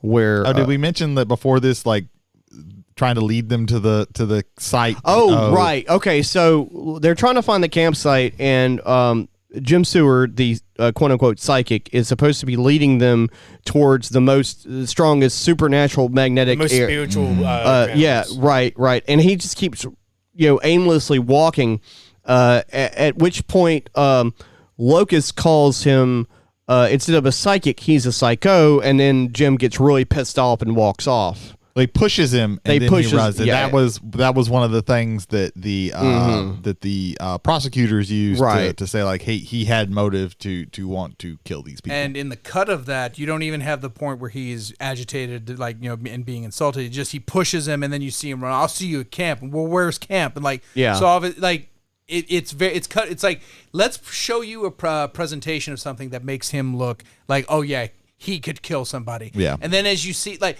where the pacing I think is still long but is effective is when you start dragging out these moments and saying, okay, now there's more context. It's not just the same thing played over and over again. We now understand a little bit more.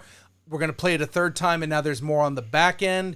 They were fucking with him because I think they realized early on that oh no, he's a fucker, but we got to do something with it. Yeah. One of the pieces of tape that she restores while restoring all of it is footage of some of the members of the Fact or Fiction TV crew, the host and Locust. I can't remember the other guy's name. Ren and Rain. Go out to the woods. You see him with a camera and with a flashlight, and they come across a huge amount of blood in the snow, along with Steven's beanie, his beanie cap that he was wearing. Yeah.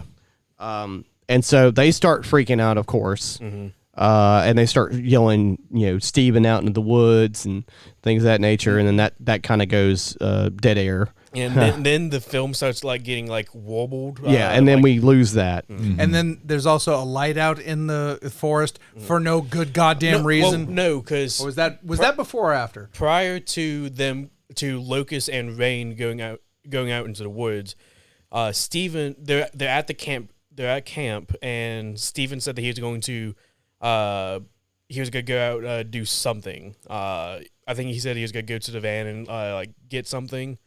Something to that effect.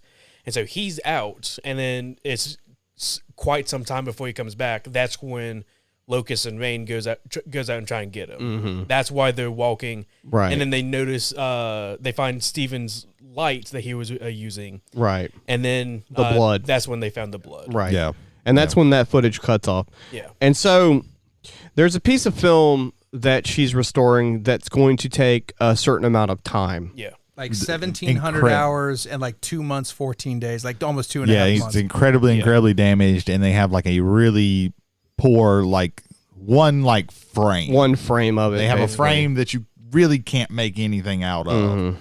Mm-hmm. That's the best thing, and the director maybe I missed it, but for reasons unknown, he is like, this shows who the killer is. Right. And he's very intent that this shows who the killer is. And I guess with everything that happens later, it kind of makes sense why he would know this. But he gets like, but to me, when I was watching, I was like, well, when would he know? When did we establish that this he just says like, here's one piece of footage, here's one frame, and he keeps going back to this like several times, building up the tension of finding this out, because he keeps talking about staying in touch with the lady doing the restoring. So he drives to Michelle's house. He's like, it's about time now. Yeah. He drives to the house, busts in. Well, hold on. Before Okay. then, I really want Okay. to set this part up. Okay. So the start of the third act is the quote unquote reenactment. yeah, And this is where the movie loses me because, and it also, if it didn't lose me through the time that we watched it, and spoiler, the first time I ever saw that movie was on a VHS tape in Kincannon Hall, at a television with like me and like 5 other guys watching this weird like horror movie that happened before the Blair Witch, and didn't think I had seen it and I'd seen pieces of it, and so I knew about the ending. That's all I kind of really knew about it. And the second time watching it fully was with you guys, and the third time was to rewatch it again. Right. And so it took 3 times to start realizing that they were planting evidence of the ending long before the ending got there. So I want to kind of take to these points here in a little bit, and I also want to just diverge very quickly. H Bomber Guy, who's one of the best YouTubers going on as far as investigative stuff, especially on media. He did a video on why Sherlock was a very bad television show. One of his main conceits is that as a mystery show and as a mystery series, it should be about the mystery.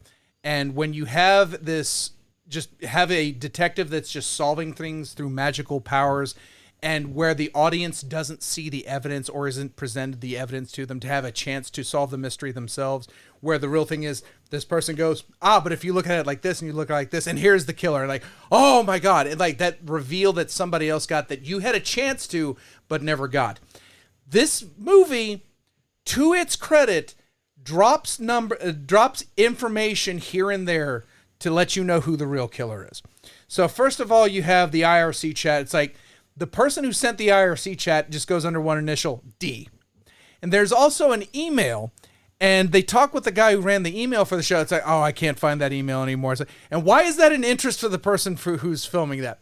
Remember, his name's David.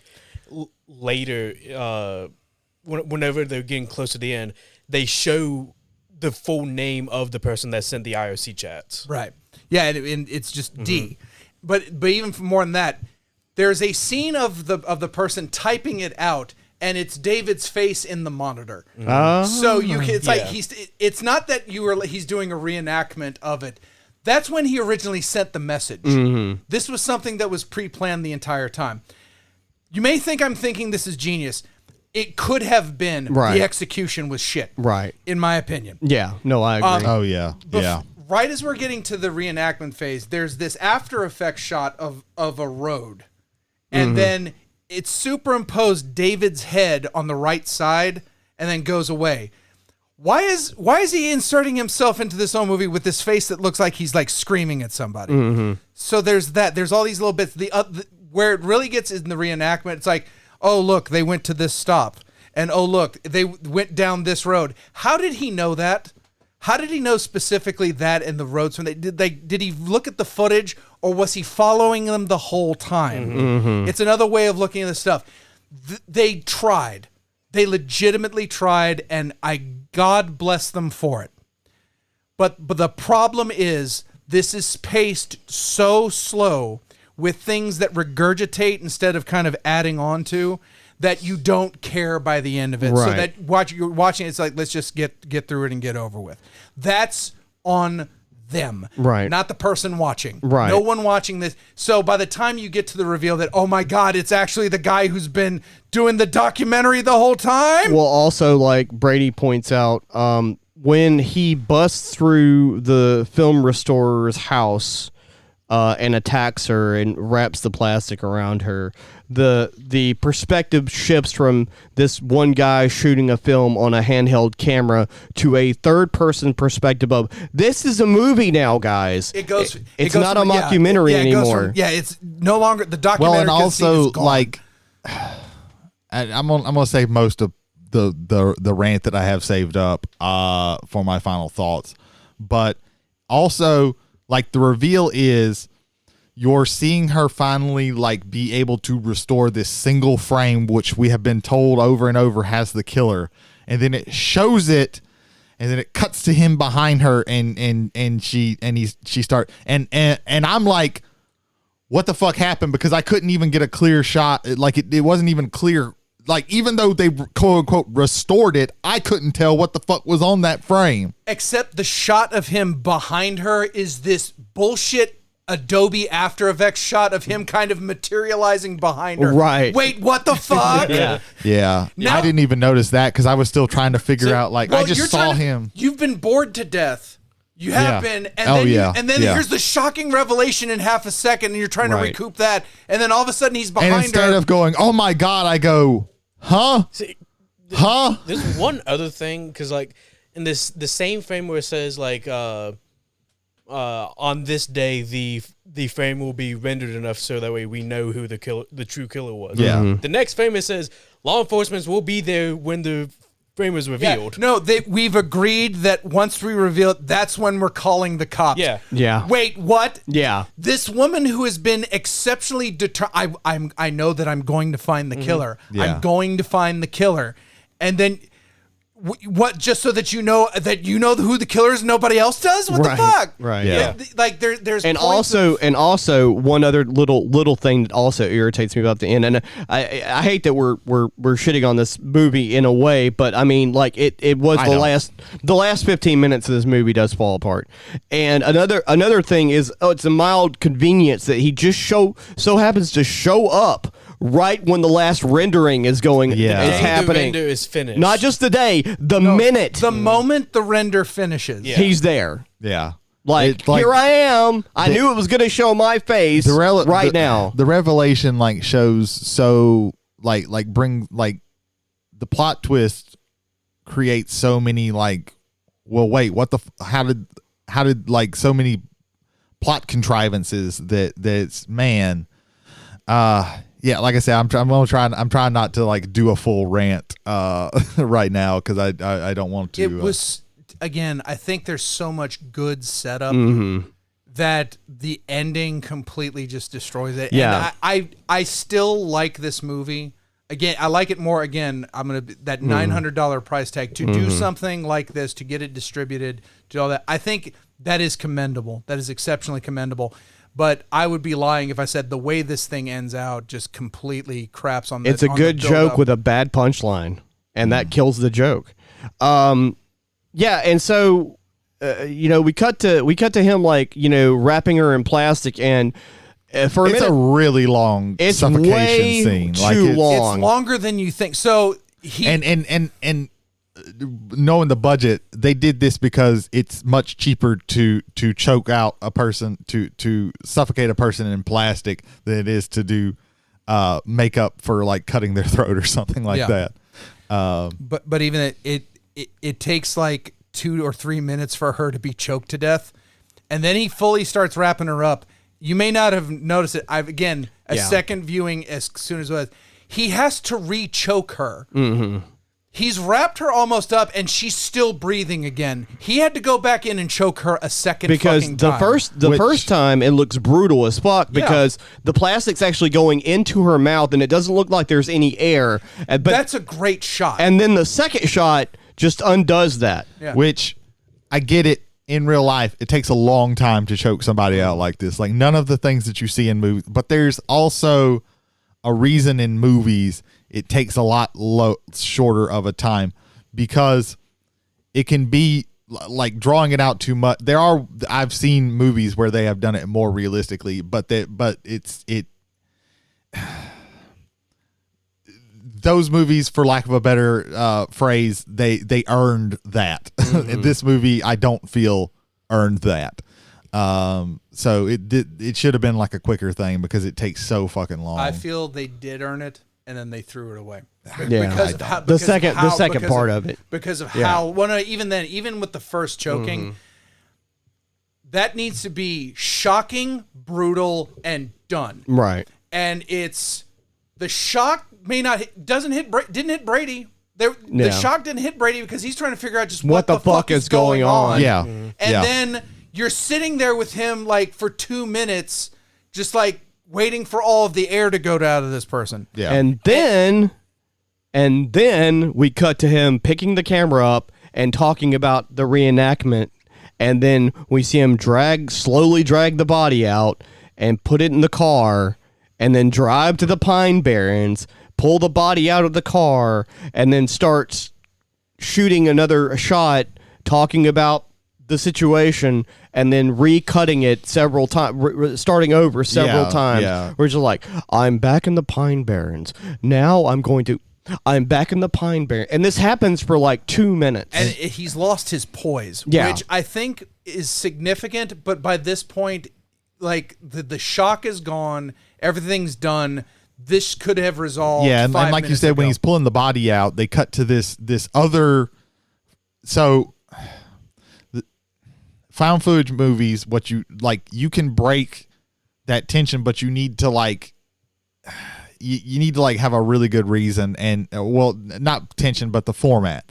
You can break that, but you have to have a really good reason, and it needs to be like something that's very interesting. Found footage movies have done this before, but this whole entire time it's been either from a something that he has shot, or he is showing you cut footage from the other guy's cameras, and then all of a sudden it goes to this third person like like this, the woman, like this is 90, like this is in the 90s, so nobody has like, so the chances that somebody has a camera on top of their house is not like it's not, that's not a common thing. So you're like, where the fuck is this?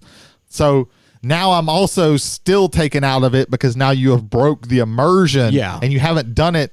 Like, it can be done, but it needs to be, but whatever you're doing needs to be something that's good enough to where I don't even notice that. If I automatically notice that, what the fuck? Yeah, they jarringly broke the fourth wall. Yeah, and that also, that pulls me out even more. Yeah. So at this point, like, I was barely hanging on, and now you've pulled me all the way out of this. So now whatever happens after this, I kind of don't give a shit. Don't fucking care. Yeah. I really don't give a shit, and I'm just like, can this movie end? Yeah. Please. And it finally ends. Yes. Yeah, it did. The last, like we said, the last 15 minutes just drags. Yeah, I think the whole movie drags, but you know. Well, the pace goes to a almost complete But yeah, it gets stop. really bad The pacing in the last part. The pacing issues that have been in this movie throughout the movie are magnified in the third act. Are absolutely magnified in the third act. I get setting up that he's reenacting the murders and he needs another murder victim. Yeah. But to have the added thing on, we're about to find out who the killer is to the minute he's arriving there. That's where contrivance gets in the way of a coincidence. That if at that point you're still invested in the movie, you'll forgive that. If you've bought into the movie, but if you've already checked out, then this is not going to help you. Right? This is not bringing you back in. It's only further pushing you out.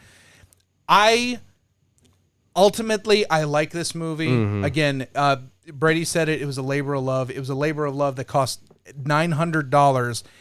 It has ideas that I think could work. And the reason why I say this is I want to bring up, so Stephen Avalos and Lance Wheeler, the producers and directed this. Stephen Avalos would later go on to do actual, like, more documentary movies, so that's kind of where he is. Lance Wheeler is the director of digital storytelling and a professor at Columbia University. Oh, wow. Nice. In the fall of 2013, Wheeler created an immersive storytelling play experience entitled Body Mind Change, which launched at TIFF Bell Lightbox in Toronto at Toronto Film Festival. The project is a collaboration with the Toronto International Film Festival, the Canadian Film Centre, and David Cronenberg. Oh, shit. It's an interactive story that you go into, and I'm like, okay, I'm excited. So these two gentlemen, one went into a documentary field because I think that's where he felt strongest, and the other one became a professor teaching these ideas about new ways of like experimenting with the actual storytelling of story, and has actually like created things where it's more immersive for the person sitting there and in the story to be a part of the story. I find that absolutely fascinating. If there's any one positive that I would like to say that came from this, was the fact that this led to people finding where they wanted to have their voices in documentary filmmaking, in immersive storytelling. I think that's something that should be noted, and I think that's absolutely wonderful.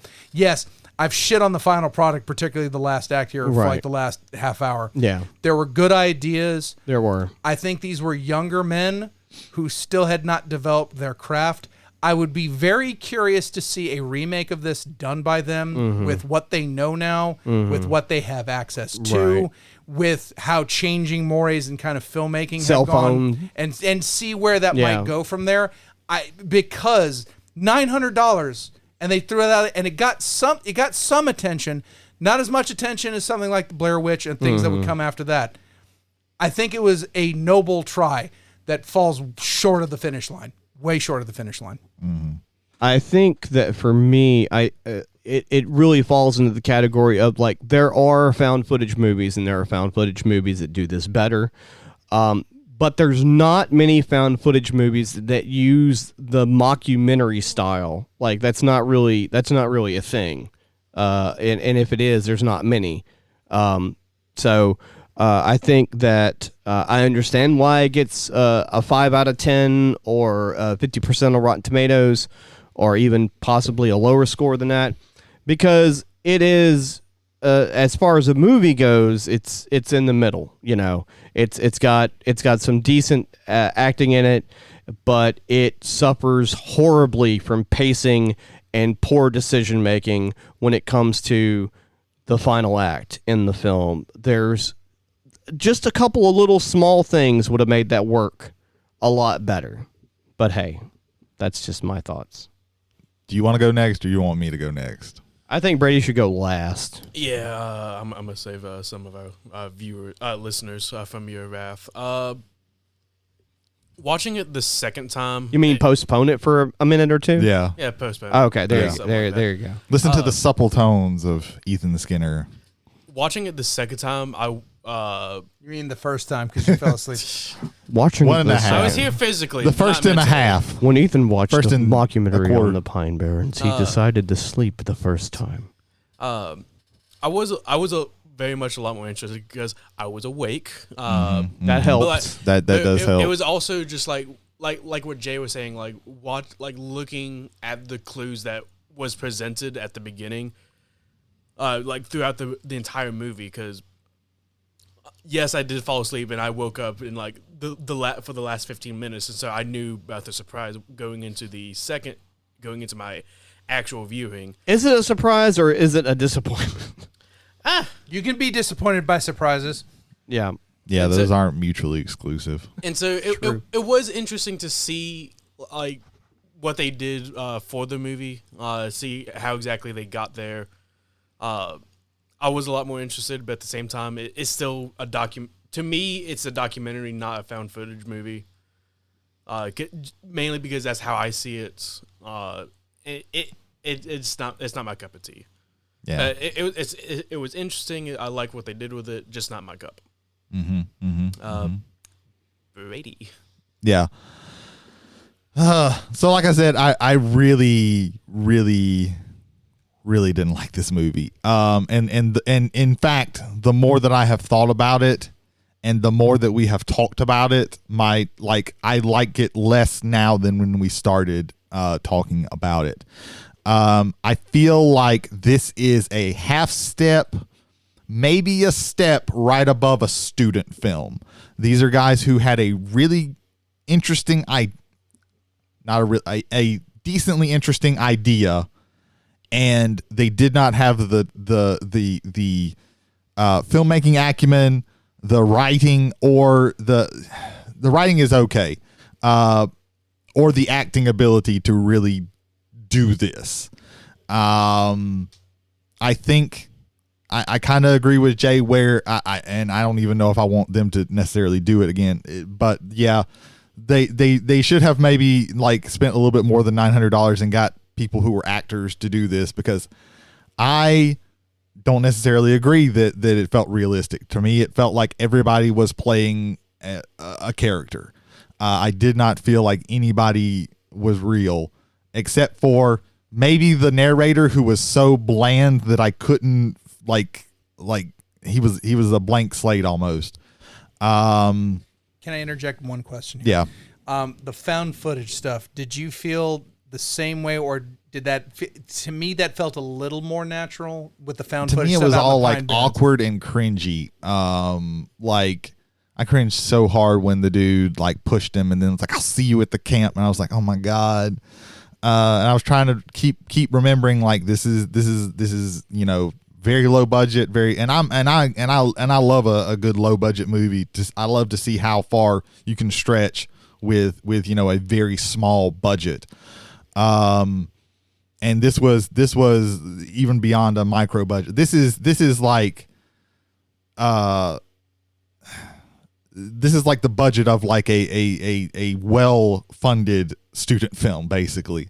And to me, it really shows. I think that there's a reason that when you ask most people what's the first found footage movie, they're gonna say the Blair Witch Project, and they're not gonna say this movie.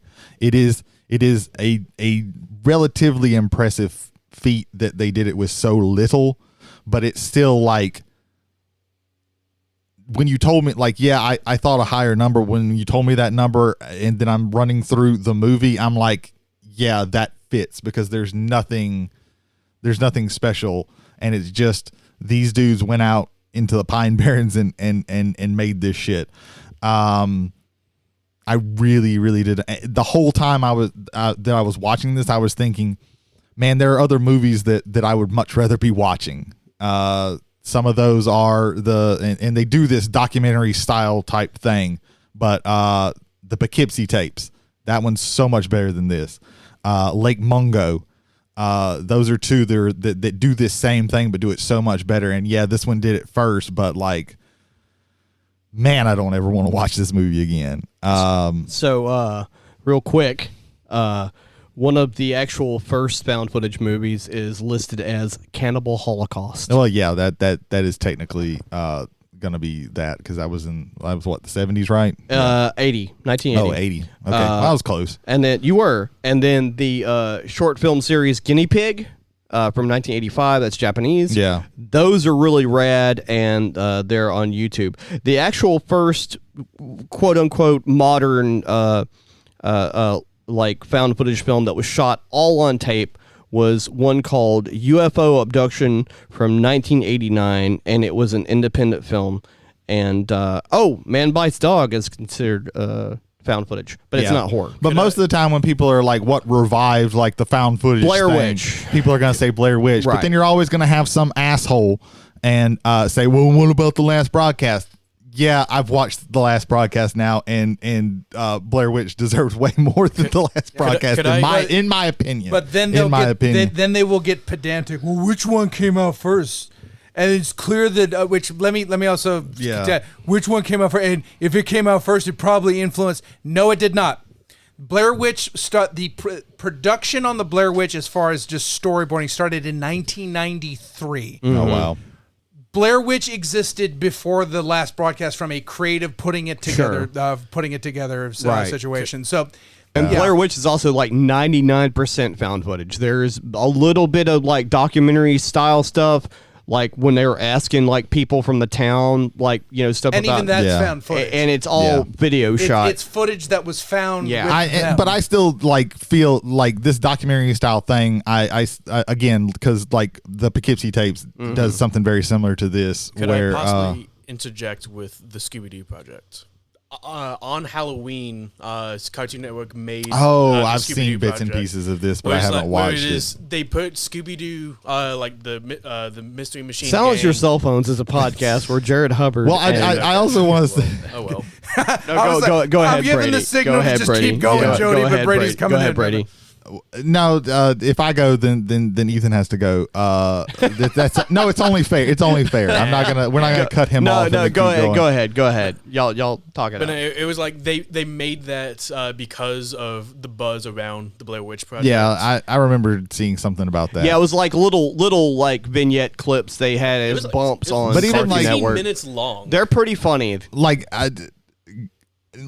it's really cool that you found this fascinating, Jay, but like at least like to me like the Blair Witch Project has a much more interesting story because they just fucking tortured 3 people in the woods for several days. Please understand 100%. Yes, Blair Witch from almost every other angle is. I'm not trying to diminish the production, the actual distribution of the Blair Witch. This was a focus on the last broadcast. Yeah. And to be fair, I've shit on it a lot as well because I was being fair as everything. There are things in this movie I think they did Well, right I also in the don't want to come beginning. off that I'm shitting on your opinion of it. No, Like, it's- I never took it as such. people can like this. I don't care to watch this movie ever again. And I'm not even like super happy that I've watched this. Like, it's it's like a piece of history that I didn't need. After seeing it the 3rd time for me, because I watched I it. cannot, like, you two seeing it 3 times, you seeing it 2 times. I watched it. Blows my to mind. be fair, One and a half. One and a half. Well, Yeah. I'll give you 1 1/4. well, when I watched it, it was like 2006 or 2007. Maybe if I would have watched this like at the time, it would have been way more impressive. And also- Having watched things like again, and I keep harping on the Poughkeepsie tapes, Lake Mungo, go watch those. Those are excellent movies. Although the Poughkeepsie tapes is super dark, super dark. So just know The that lighting going. aspect or the actual. No, the actual No, like that- it is. that It movie is. almost Grindhouse. Yeah, Oh, it okay. is very dark. Yeah. It's about a serial killer who does the most brutal things imaginable. Yeah. It's whew. There's a couple analog horror video games that to me are based off of the Poughkeepsie tapes, specifically because you're having to go look for tapes. Ah, yeah. okay. But If I may, I just re-interject. Again, I like things that are interesting. Interesting and good, interesting and bad can both exist.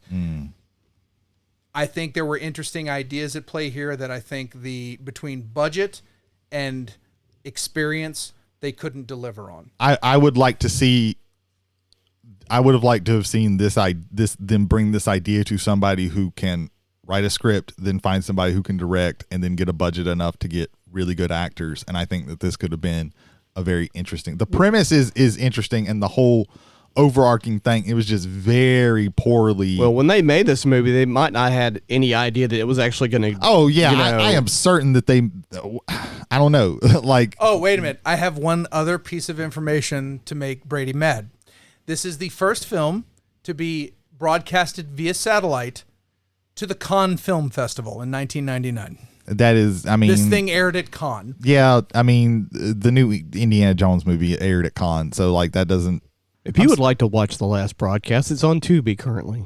That's where we watched it. Yeah, it's on Tubi. It's Unpaid on, plug for Tubi. yeah, it's on Shudder. Thank you, Tubi.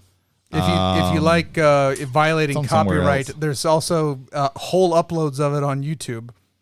Yeah, Sure, there is. If you like violating copyright, which we don't, we watched it on Tubi. Mhm, yeah. We did watch it with the ads, which was probably a good idea, actually, now that I think about it. I think for Brady specifically because it allowed him to breathe. Yeah, it's I didn't like this movie. There you go. And like I've I been think- I've been wanting to watch it because it is like a part of like that found footage style history, and I really like found footage. Like that's a horror subgenre that like really, like most of those that I watch I really like. Speaking of horror, Fearology is a podcast where I host. Does it count that? Do we count that he did 2 plugs, or are we going to have to go back and do the other He started plug? a plug and then it immediately was pulled from the wall. So we Okay, had to. start a third one now, so we can keep we can get this done really quick. I just uploaded a new episode, so I'm going to go through the whole plug for my show real quick. Damn. where I This is what nepotism gets us. Yes. this Also, he's the host. this current episode of Fearology is Uncanny Valley of the Dolls, where I go through the history of dolls, porcelain dolls, marionettes, mannequins, and horror movies and things of that nature. Did you watch The Boy and The Boy 2? I have seen The Boy. I did not mention that movie because it's bad. Well, the second one's worse because they go back and undo the twist from the first one. Wow, that's wow. Yeah. Spoilers. Yeah. Yeah. Yeah, I talked about. Well, you can at least watch the first one and not get spoiled because you just know that there's a twist. Okay. I talk about Scream Time. It's a 1983 anthology movie with a short film in it where a demented old puppeteer uses a Punch and Judy doll to murder his wife and stepson because they're assholes, along with a bunch of other films and things of that nature. So yeah, so Fearology currently only on Spotify because when they switched over from their platform, they cut off all the other fucking avenues, and now I got to go back in and sign through everything else to get it back on the other platforms. Damn. Yeah. Damn. So I got to sign in all the Amazons and all that stuff. So I'm working on it. I'm working on it. Fearology. Yep. Fearology. Ethan, plug a show. Hold on. I want to get one in before all the good ones are taken. All right, Brady, Remember last week? Yeah. Brady, take a show. So yeah, if our discussion of this movie interests you, check out Silence Your Cell Phones. Our friends Jared Hubbard and Kevin Sheldon. There we go. Got both of their names. How about that? Congratulations. Censored. Now I have to cut the part and the part. Yeah, No, yeah. leave it all- I leave want to all make that it as shit hard in. as possible for you to edit this shit. No, it's okay. I got this. He's not editing much. I'll never know. No. There's been literally 8 calls for censor on this episode alone. Yes, During the first 30 minutes. I keep the track. I keep the The track. first of them 30 in my minutes. mind. Yeah, check them out because they talk about movies and TV shows. They lean more towards the recent stuff, but they'll talk about all kinds of stuff, and you can hear their film opinions. And maybe they'll eventually watch this movie and not shit on it quite as much as I did. Maybe they will. I have a feeling Jared wouldn't like this movie necessarily. Don't know enough about Kevin's tastes. But yeah, so check them out. They're wherever you can get that, podcasts and stuff like that. They're on YouTube as well, so check that out. So yeah, so that's Silence Your Cell Phones. Am I allowed to do a plug now? Yes, you may. Okay. Only about Magic the Gathering. Go. You read my mind. The completed podcast, hosted by Christopher Vega, Brendan Scott Tanner, and Brendan Smith, members of Team Metamorph. They talk about competitive Magic, talk about Magic the Gathering sets. We just had the Lord of the Rings Middle Earth sets released, and how Orcish Bowmasters is completely busted. Universes beyond pricing. Yeah. They talk about their Beyond affordability. beyond affordability, beyond comparison. The new Commander Master sets, by the way, are fucking ridiculously overpriced already. Oh yeah. They also go into their personal relationships with Magic the Gathering, personal stories on the road, never eat at Outback Steakhouse. If you like Magic the Gathering, give them a listen to the completed podcast. On a slight tangent, I've been watching some videos of people playing Lorcana with like proxies. I've been wanting to grid. get into that whenever it comes out. Yeah. I Next think month. it's fall. Next month. Next month. in game stores. Hell yeah. Yeah, I'm definitely getting into that. Right now, there seems to be some like kind of overpowered stuff, but we only know like a few. Like there's we don't know all the cards. Yeah. Most card games I've played have had like overpowering stuff in the very beginning. There's a whole bunch of different inks. Right now, it looks like Amethyst is like the strongest of any of the other ones. But maybe that'll balance out. I think back to Netrunner and playing NBN and getting quick tags on somebody and then hitting them with Scorched Earth to kind of just wipe them out of the game. I think like where they had to literally go in and make hard counters for it later in the game. Oh yeah. Magic obviously was overpowered in the very beginning because they didn't realize how valuable card drawing is in a game where you draw cards. So I think which we'll see that, but I have faith because is it still Upper Deck? Is it no, not Upper Deck? It's Ravensburger that's doing. Yeah, this, it's right? Ravensburger. I have faith Upper in Deck that. is the one suing them. Right. That's right. After the game is already done, Yeah. which is hilarious. waited too long. Most people are thinking like there's not going to be able to get any injunctions or anything like that, which is what they would want to try and do. But I don't even think any new stuff's happened with that. But yeah, and Cameron had talked about he's getting into it as well. Yep. Cameron Spaniard, God ruler emperor of McNarb. Yeah, Gaming. and if you want early access to Lorcana, come on down to McNarb Gaming. Or any of your nerd. Yeah, they got the Magics, they got the Pokemons, They got the sleeves. they got the D&Ds. Dungeons and Dragons. They have the Star Wars Legions. They got some of that. They got sleeves. They got a shitload of sleeves. Lots of the tabletop role playing games. So They got some many minis. Cthulhu stuff in recently. Dice. Plushies. Yeah. Everything you could And possibly. now, candles. And Yeah. now candles with a And secret I think there's dice. still a raffle going on for a mimic. I think for there's a like life-size a mimic. couple of slots left. Jay, tell us about Whiskey and Wrestling. Yes, if you enjoyed our wrestling talk 3 hours ago about about the AEW they're having tonight, check out the real professionals at it at Whiskey and Wrestling, Michael Hill and Jason Holder. Or Rum and Vaseline. What? The last episode was Rum and Vaseline with ours. Yeah, so. I'm glad one of us listens to some of these other podcasts. I listened to that show and I didn't notice that.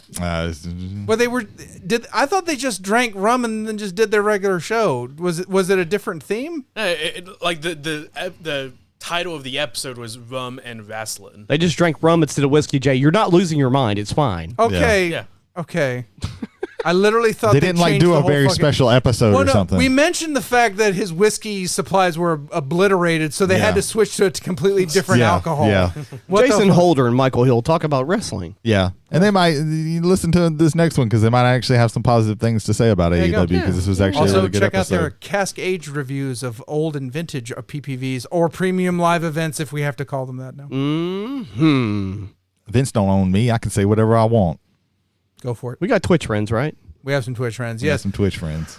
Kevin Gallo, a.k.a. Ronin Roost on Twitch, and Kevin Gallo on YouTube, bringing you the finest in RPG experiences, whether it is the dark future of Cyberpunk Red, which they're looking to restart up here in a few weeks, I hope so, and also the not-so-dark present, future present, near future, fantasy future of Poké-Roll, the unofficial Pokemon role-playing game. Check those every Tuesday, and then we have April Dugan over at Apes Place, playing some of the finest horror games going around, also along with probably some Tears of the Kingdom as well.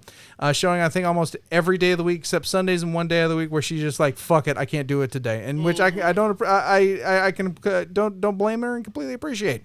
So yeah, check out those guys on the Twitches. There's a theory that Pokemon is like almost post-apocalyptic, like after some like great war because there's hardly any like men anywhere, and it's all like children doing basically dog fighting. Yep. That seems about right. So yeah, One of the And also Pokemon no games regular explores that. animals. yeah. No regular, only yokai and yokai-inspired beings of weird abilities. Brady, what are we doing next week? Oh, so next week, this is one that I suggested. I came up with this because we do like, and I am no stranger to this, as you can see from my rant at the end of this. We can often be very negative on this podcast. But not tomorrow, but next week. Please, I can't do another booking yet. No, I I can't need a do this. week. We're gonna do what a little thing that we like to call "Sell Me on This," where we're each gonna bring some things that we think people should be exposed to, specifically the people in this room, but more broadly the listeners. To one guy in the Philippines. And Israel. Haifa, Israel. Represent. And Peru. I'm gonna keep you from Lima, Peru. I'm gonna keep you from having to cut something else. Don't mess with Zohan. Sure. Sorry, Jay. I had to. We're going to. Do it, please. I don't know what you want me to do. Censored. Yeah, there we go. Thank you. That was your cue because you had one left. I have one left. I don't know. It's super fucking late. We're falling apart. 4 hours into recording. We fell apart several. Yeah. Like, I don't know what several, but several. So anyway, sell me on this. Yes. We're gonna present some things that we think people should be exposed to that we think have not gotten the love that they deserve. Be it movies, TV shows. Maybe somebody brings video games or like some comics or books or book series books. Even an author. We're gonna bring that and we're gonna try and sell the people in this room on that. We're gonna try and pitch it to where the people in this room say, "Hey, yeah, I'll try that," and maybe we'll give you some recommendations of things that you didn't know, and you'll have some new stuff to go out there and get some positive experiences from. So yeah, we're gonna try and be positive this next. We might fail. We're probably gonna fail because we're all pessimistic bastards, but we're gonna try. And hey, Because that's what we do here. That's what we do here. We try. That's all I got. Shit. That's good enough. I'm running on E. Oh, yeah. Jody, take it back. I don't want it anymore. Never wanted it. You'll have it next week, though, when you're the host of Travelers on the Omnibus. Yeah, tune in next week to see what bit I have that Jay steps all over. Or Ethan. I can't wait. Ethan's been known to step on beds. Ethan might do it too. Who you betting on, me or Jay? Jade by a long shot. Tune in to find out whether or not the Travelers go to the Pine Barrens to record their episode. You know how far away New Jersey is? I'm never going to New Jersey. Yeah, I probably won't either. All right. Let's wrap this up because I'm done. Yeah, I'm literally just hitting. But wait, who are you? Oh, I guess I'm Jody Kite. I'm Ethan Skinner. I'm James McCarthy. I'm Brady Davis. Thanks for stopping by and joining the ride. Bye.